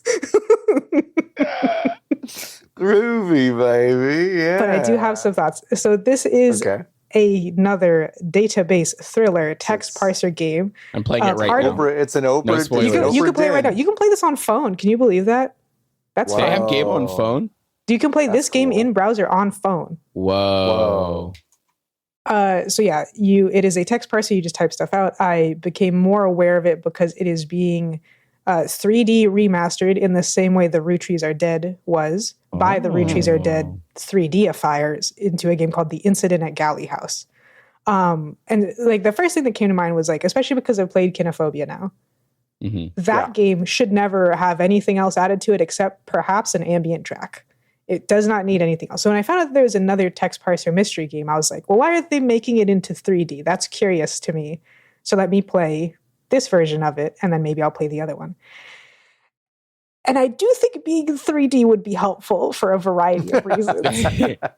What I'll say to begin with is like the way that I like detective stuff. I didn't respond super well. I did not finish Type Help, and I'm not going to finish it. I would guesstimate, and this is really a guesstimate, I would guesstimate I'm about 65% of the way through it. I can't really tell. How much time is that? No one's quite sure because it doesn't have a tracker. Oh, there's no counter. Yeah. And because you can play in browser, I just had it on my second monitor for like an entire day, and I would just like pick away at it. Yeah, no. Yeah. So anywhere between 4 and 12 hours. Great. No one's quite sure how long I was actually inputting stuff because it never feels like a lot of time. But the way that I like mystery games and detective games, I did not respond well to this because I found the supernatural elements to be too overt. As opposed to something like Kinophobia or Return of the Obra Dinn. In those cases, the supernatural elements largely set the scene, and they're largely what allows you to do the puzzles. Yeah. In this, the supernatural elements, you can't figure anything out until you figure them out. Which unfortunately also means that if you figure them out early, the game is effectively over, but you have to keep typing stuff in. Which is the problem I ran into because one of the reasons that I think this would do better in 3D is that when you're doing text, the only thing that's there is the text that someone has chosen to write. And because this game is so sparse on text, everything that is written is important. So you can figure things out very quickly because there's not a lot of text. Yes. So you can go, why do they keep saying this one thing? Why do they keep bringing up this one thing? Yeah. And so it solves itself a little bit. It solves itself a little bit. The TTK, the fucking time to kill between the first person talking and me figuring out what was going on was alarmingly short. Like as I started to become interested in what was going on, I had already figured it out. And then I was like, but I have to find all these dumbass documents to like have it confirmed. So it was tough. It's very dialogue focused. The concept is that you are somehow, because I don't want to give too much away, that somehow you have audio recordings of a party night at this place and people start dying, basically. Okay, all right. So all the text is just dialogue written out. People don't always talk like this. There's varying levels of people don't talk like this that you get to, which is tough because dialogue is the only thing in the game. A certain amount of it is because they're British, so they sounded kind of odd, and then I would remember that they were British, and then I go, oh no, this sounds normal. Actually, they're just British. But there's a certain amount of like, people don't talk like this. And you could kind of feel the game straining under the weight of its concepts, where it's trying to reveal stuff to you, but not too much and not too fast. And also it basically always has to be done in dialogue. So I felt like the game was fighting itself a lot. I do think being in 3D and having all of the dialogue spoken aloud instead of read would help a lot. Yeah. But I also don't know if I like this mystery at all. Wait. Well, when is the remake coming out? Or I think it just says this year, 2026. Oh. I don't know if it has a more specific date. Or remaster. I guess it's just a different video game based on this video game. It's kind of a remaster because I assume everything is going to be the same, but it's just going to be in 3D. In 3D. And with audio. 3 dimensions. The mist. Yeah, with audio. Yeah, I'm sure that would also help things. Yeah. To some extent. Mm-hmm.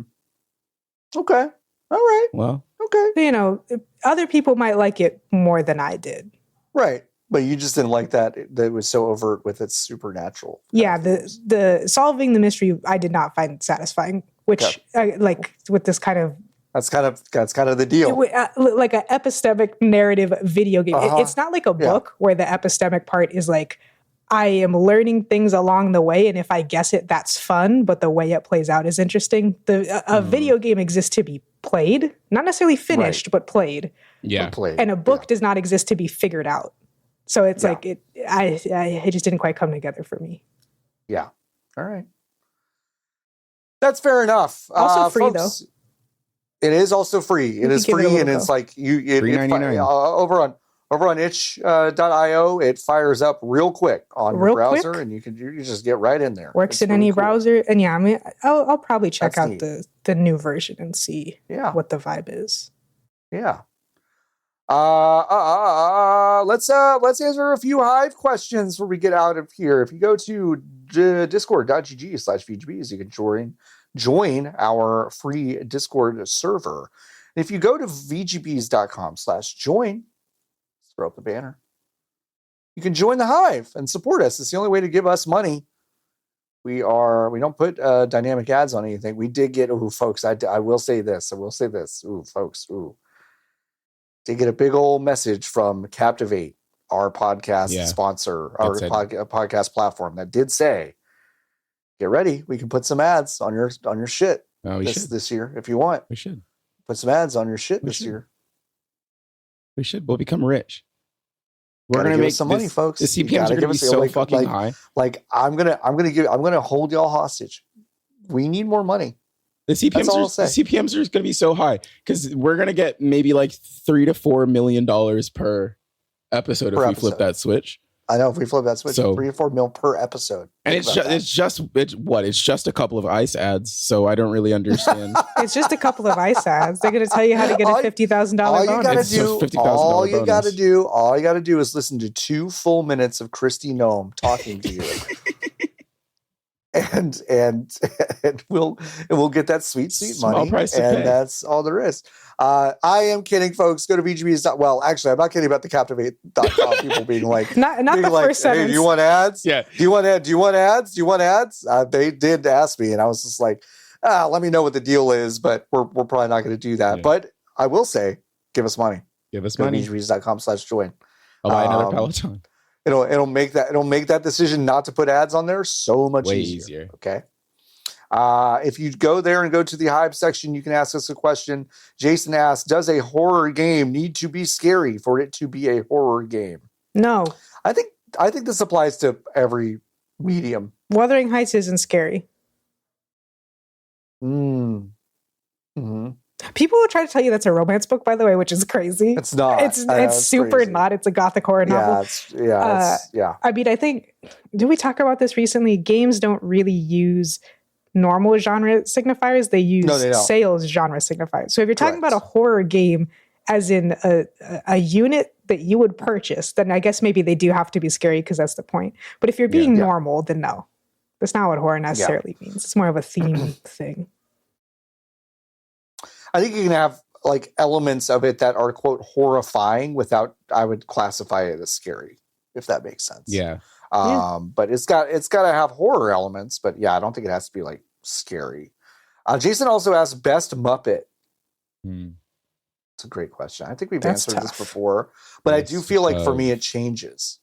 Muppet. Yeah. Ask me on any day. I mean, I always have a soft spot for Janice, the stoner in the band. Sure. Love her.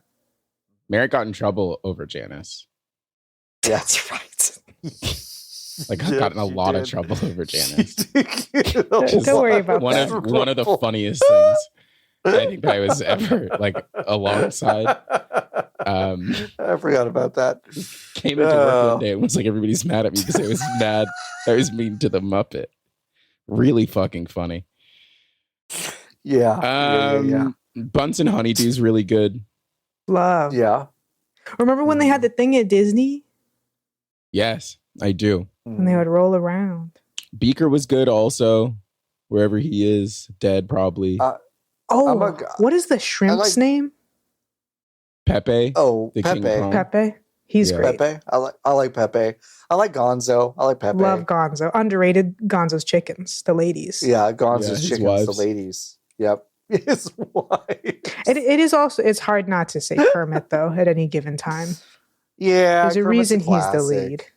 Yeah, Kermit's a classic. I didn't realize that they were making a Miss Piggy flick, but it's Cole Escala and Emma Stone. Mm-hmm. But then that's every bit of information I know. Are you clued into the weird civil war happening over Emma Stone's name? No. She apparently finds it deeply weird if you don't call her Emily. What? Which is her name. Oh, right. I have heard she's of like, this. my It's friends like Kiki call Palmer. me Emily. Yeah, it's a little bit like, I was like, it's none of my business, but it's weird when you catch wind of it in the middle of a press interview. Her real name is Emily Stone. Yeah, for sure. But her SAG name her stage name is Emma Stone.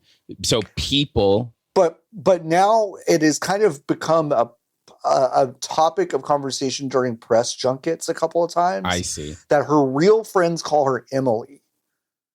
I see. To me, it's weird. It's like when Lady Gaga's like, oh, people call me Stephanie. I'm like, oh, that makes sense because no one's going to call you Lady Gaga.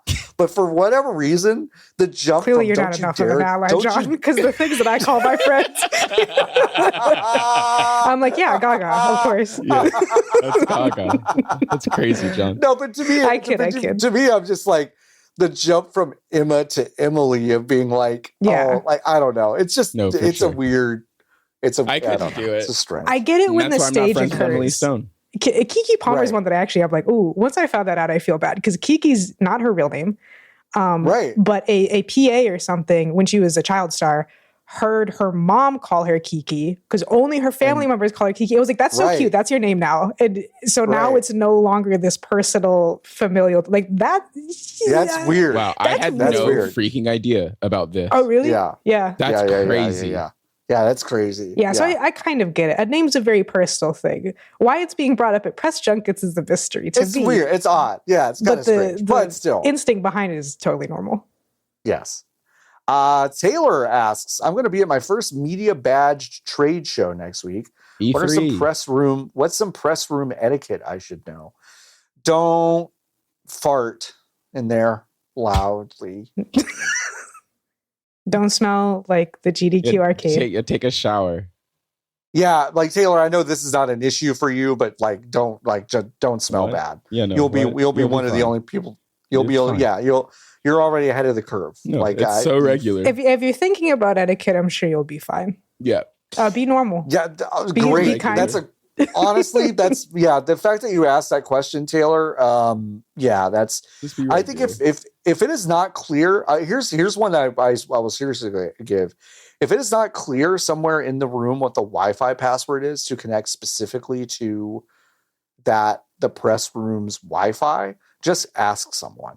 Yeah. It's okay if someone there's is like a working on minder something in there whose job it is. There's to a know minder. that stuff.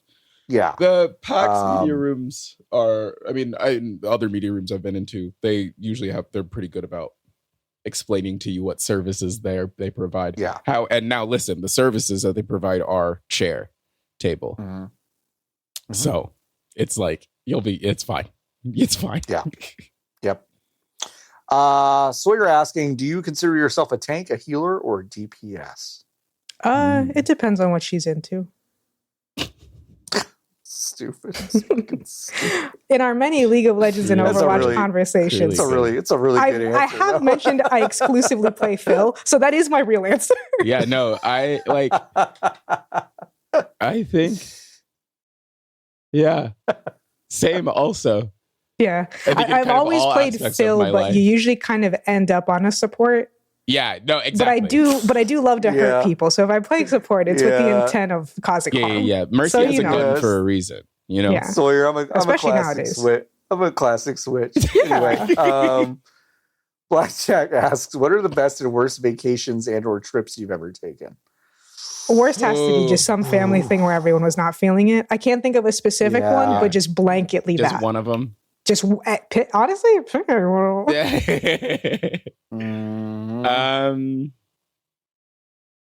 would say the best. I mentioned this briefly some time ago, but I did the whole overnight Amtrak thing up the East Coast, and then I spent a few days in Acadia National Park, and then I got to see a Red Sox game, and then I flew home.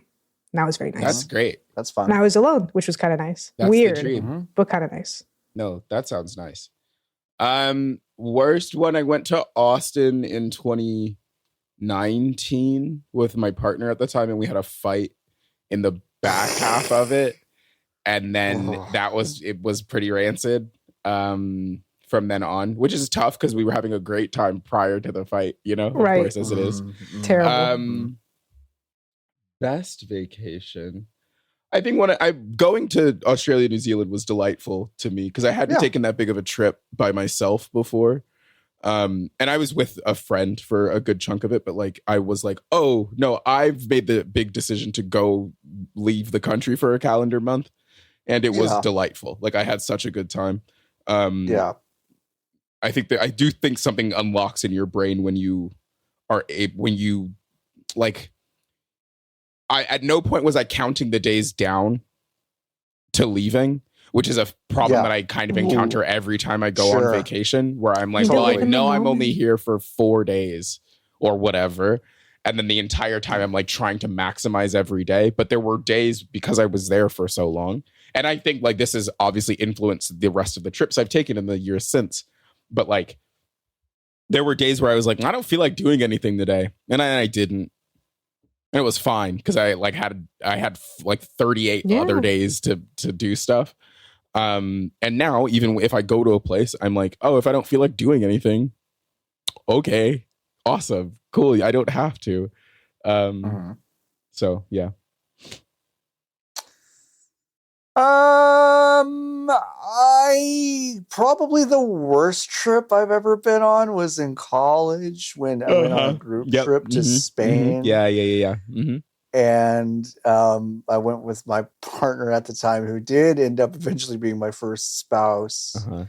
And the second night there, they told me that they had cheated on me with someone that I suspected they had cheated on me with. It chose the second night of the trip to tell me that. Smart. And then so you got married. It's a second. So I got married about it. I got married about it later. But that trip though was really bad. Yeah. Like regardless. No, because we obviously fought. Yeah. And then we what do you mean? we went to the family's house where we were staying, where it was, and I'm not kidding because it was January in Spain. I'm not kidding. It was 58 degrees in the house. That's too cold. Because they just did not turn on the air. Yeah. And I was laying in bed, a separate bed. Yeah. Because we had twin beds in this room where we were staying. And like we were definitely using the twin beds that night. Yeah. And I just was like, well, I'm as sad as I've ever been, and I'm gonna die. So at least I'll freeze to death before I have to deal with this. Yeah. So that trip was pretty bad. Yeah, that'll get you. I've had some good trips. Like, weirdly enough, like Anna and I went to Seattle, like in the winter, which is like not you wouldn't think a great time. Not to go, ideal, but beautiful, but really pretty, and also not super busy. No, I love an off season. And what's it so blue trip up there for? No, what the fuck? Yeah, it's a different blue. They have a different blue up there. They have a different blue. blue, and also I definitely had like. I don't go too far north of the equator usually. When I was in Seattle, I was like, I don't have it now, but that's what that seasonal depression is about, huh? There's just no sun here, huh? Yeah, no. Yeah. So I went going like we were kind of scoping it out. Yeah.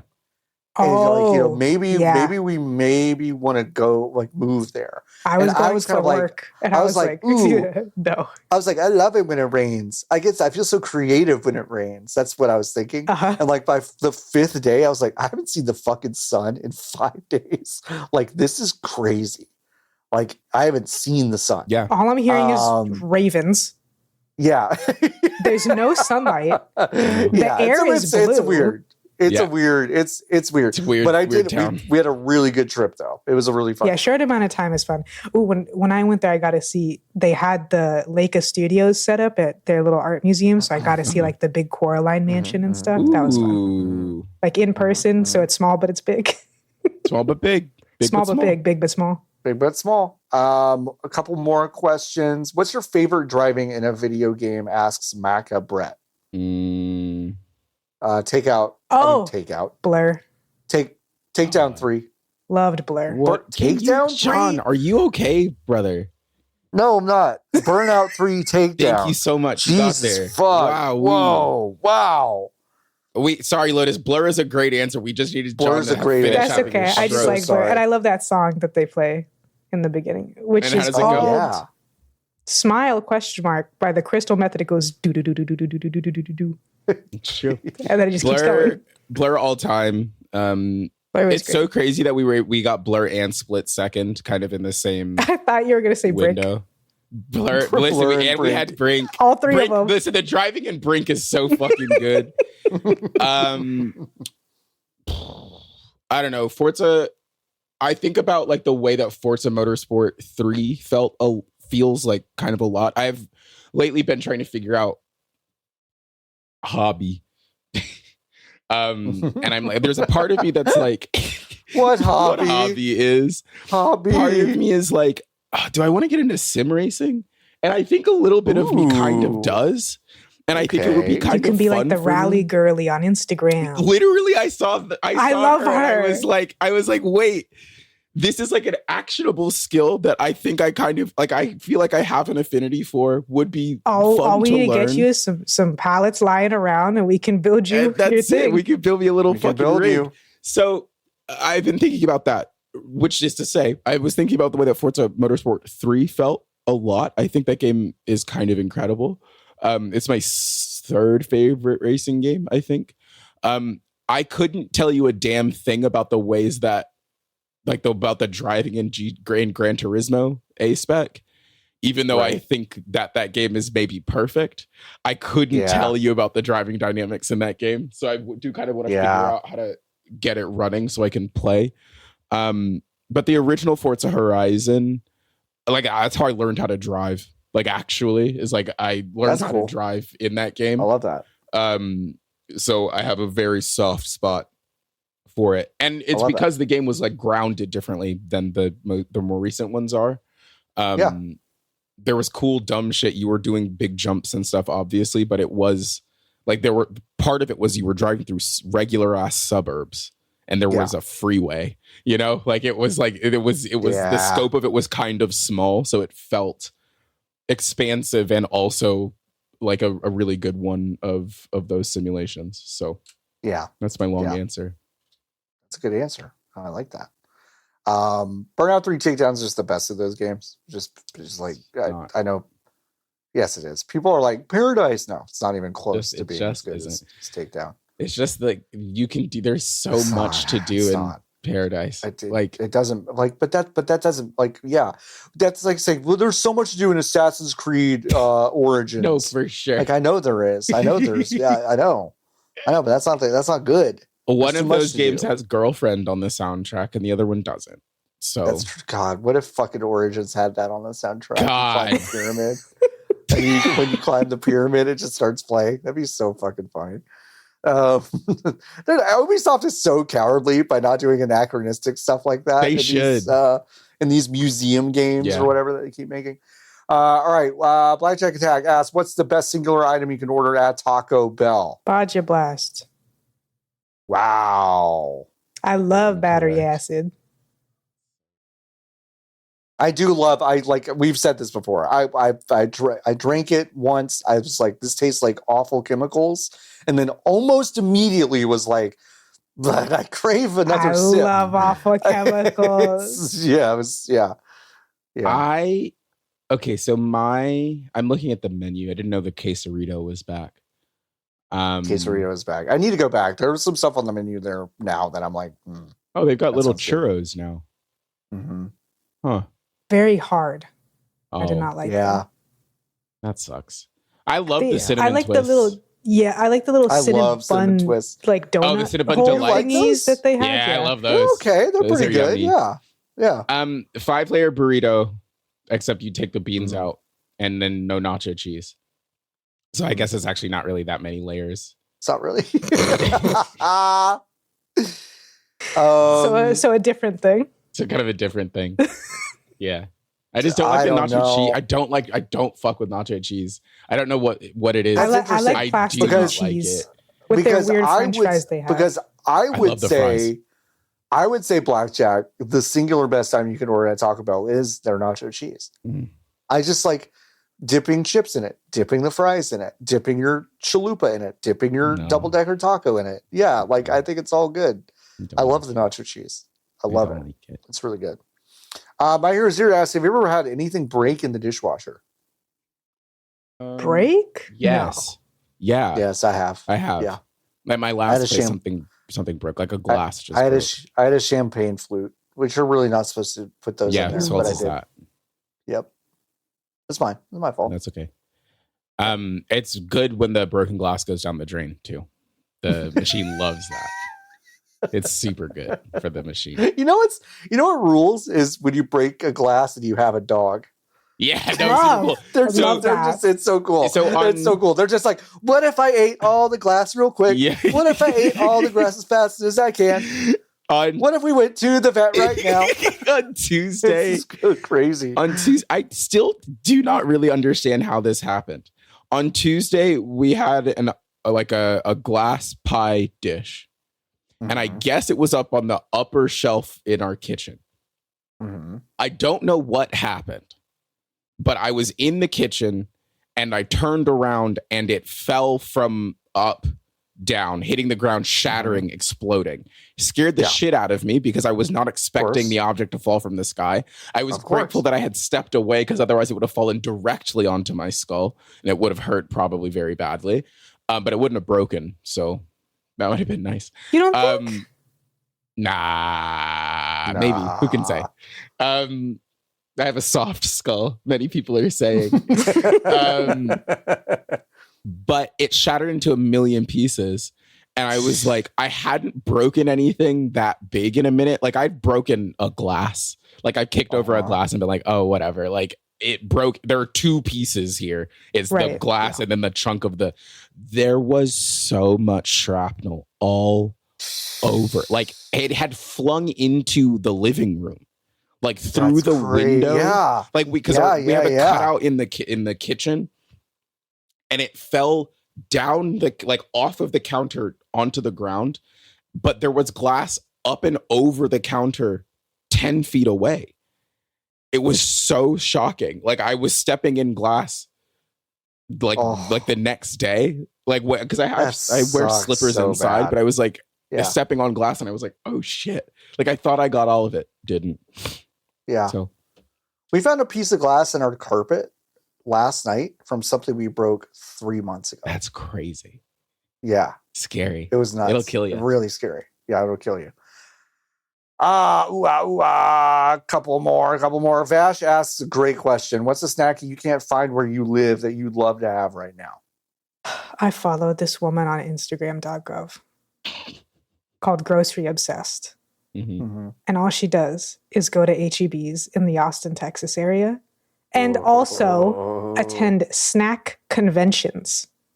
How do we go? I want to go. Virtually anything that woman has posted. She just recently posted, pickle's a very off-putting flavor to many people, but I am at the end of the day.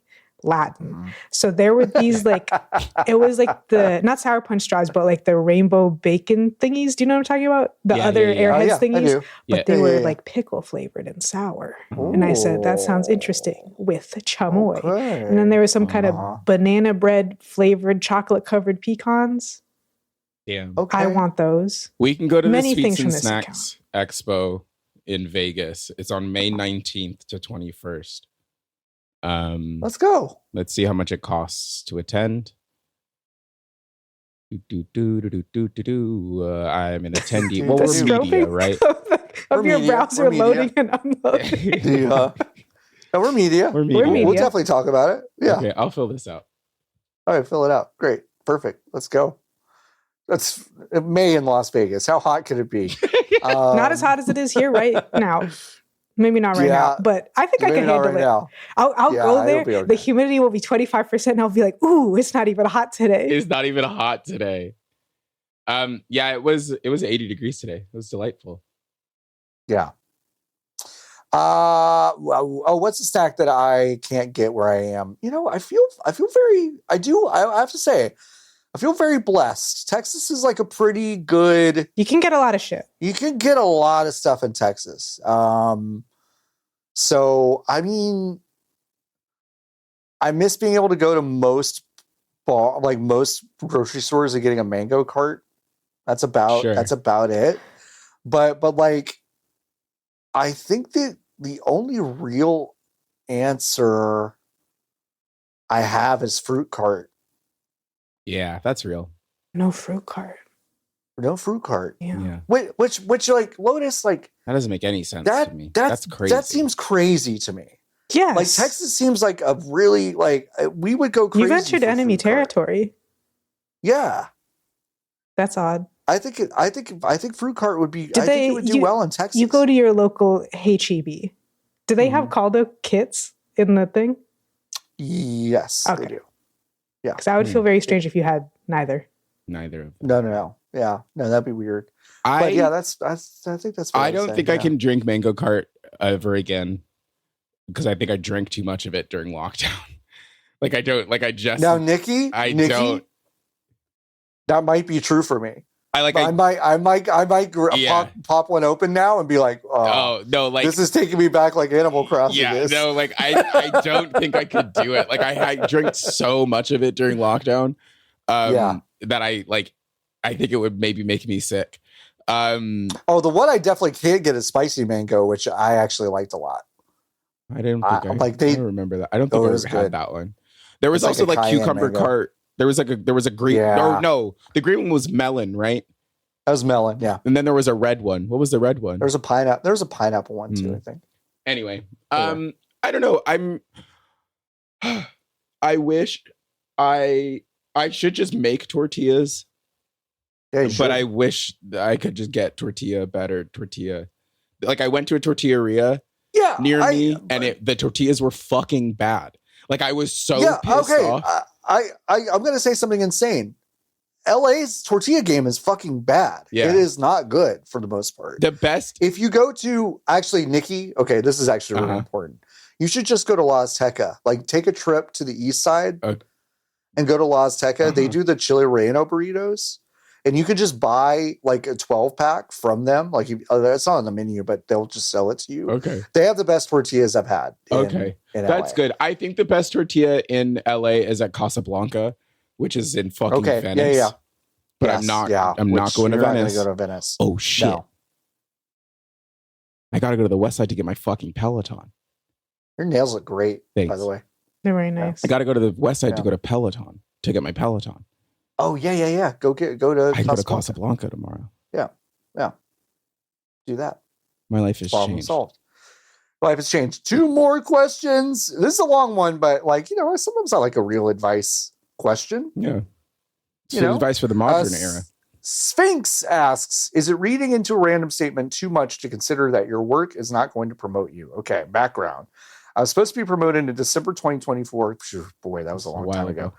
And they canceled it 2 weeks before a hiring freeze went into effect. Said hiring freeze has been lifted, and there's no word on my promotion. My boss asked if I was interested in a position in Fort Worth that included the promotion. think about putting in for the positions. There's no guarantee that I'll be selected for it. And where does that leave me? Still unpromoted 13 months after I was supposed to be. First of all, let me know if you move to Fort Worth because I'm very close and we can grab a beer. Time to hang. But two, you just gotta, you just gotta like bite the bullet and go into your boss's office and kind of go, hey, I was promised a promotion a long time ago and I haven't gotten it. Yeah. And I don't think it should be dependent on me moving to Fort Worth. Yeah. I think you just got to say that. You're not going to get fired over that or anything. I think you're just going to say, I am thinking about this. This is an issue. And what it does is it forces the human being sitting across from you, as ultimately, even at these corpo jobs, they're human people that are running it. You're flipping, I think, a weighted coin that person is going to recognize some humanity in you and empathize with you a bit and try to think of ways to actually help you get what you want. Now, I say it's a weighted coin because I do think people are generally good and will be thinking of these things and will understand your position. But there is always a chance that they will not. Yeah. And then I think you're having really the second part of your crisis, which is like, what do you do? I don't think you know what to do yet because you don't have a definitive answer about your promotion. Yeah. You have an offer that is not sufficient to you, and that includes your promotion, but you know that you should have gotten that anyway. So you're not doing the calculus at the right moment. Yeah, like, you don't have all the info. You don't have the whole question. Yeah. The answer is D, not enough information. Yeah. That's my honest answer. I think that feels right. And also, like, yeah, no, if you don't want to move to Fort Worth, if you want to move, but which by the way, I know where you live. That sounds weird. That's crazy. That's crazy. I know where you live, and I know where you're going to live. I know where you live because you told me on a different podcast, and I'll just say, like, I would not move to Fort Worth from where you live. Yeah. Okay. But like, if you want to move, then move. Then that's but fine. If you don't want to move, then do not even like honestly, like you don't need to entertain. Right, I would explicitly want to. Not if you would be okay with yes. Yeah.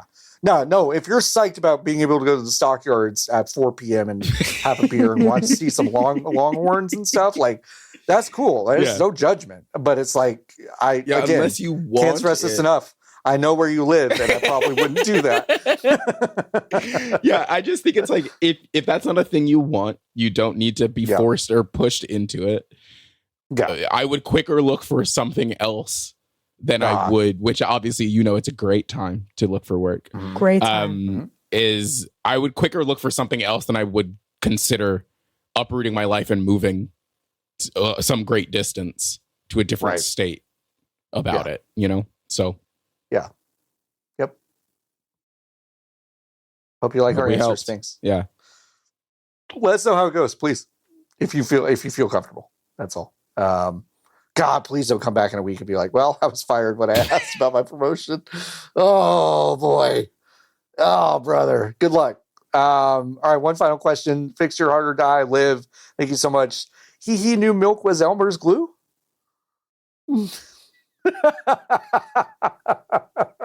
Thanks, Liv. He knew milk was Elmer's glue. He knew milk was Elmer's glue. Thanks for asking all these questions, folks. We left a couple on the floor. I may go in and answer a couple of those. Cat.com asked a great question about glider. I will answer that in a different space. But thank you for asking that question. And that's we do have one review from a Canadian reviewer. Wow. Ooh, worldwide. Posted on I guess I just missed this past couple of weeks because I never checked Canada. Sorry. Aegon the Last says, my new favorite podcast, 5 stars. Okay. Hello. I am writing to counter a recent 1-star review. I discovered this podcast following Nikki's departure from Giant Bomb because I thought they were so funny. Departure is so generous.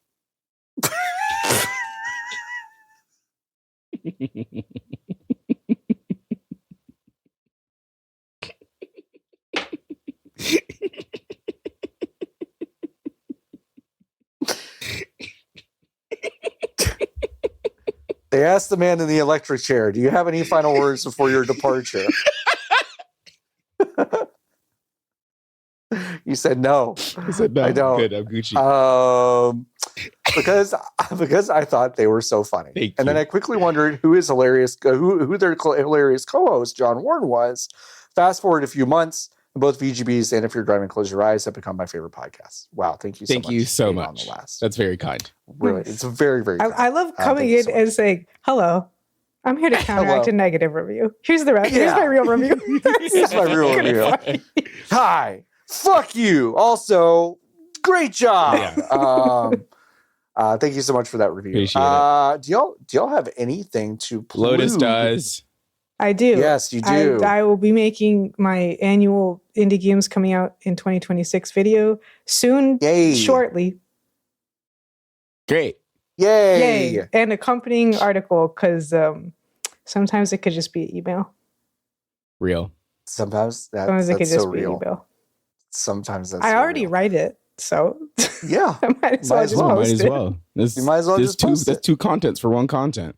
Two contents for one content. Exactly. Yeah, thanks so much, folks, for listening to this episode. You can once again go to vgbs.com/join. Join the Hive. It is the only way to support us monetarily. We appreciate everyone who is in the Hive already. Thank you so much for your ongoing support. And hey, we'll see y'all next week. Bye. Till next time, keep on buzzing.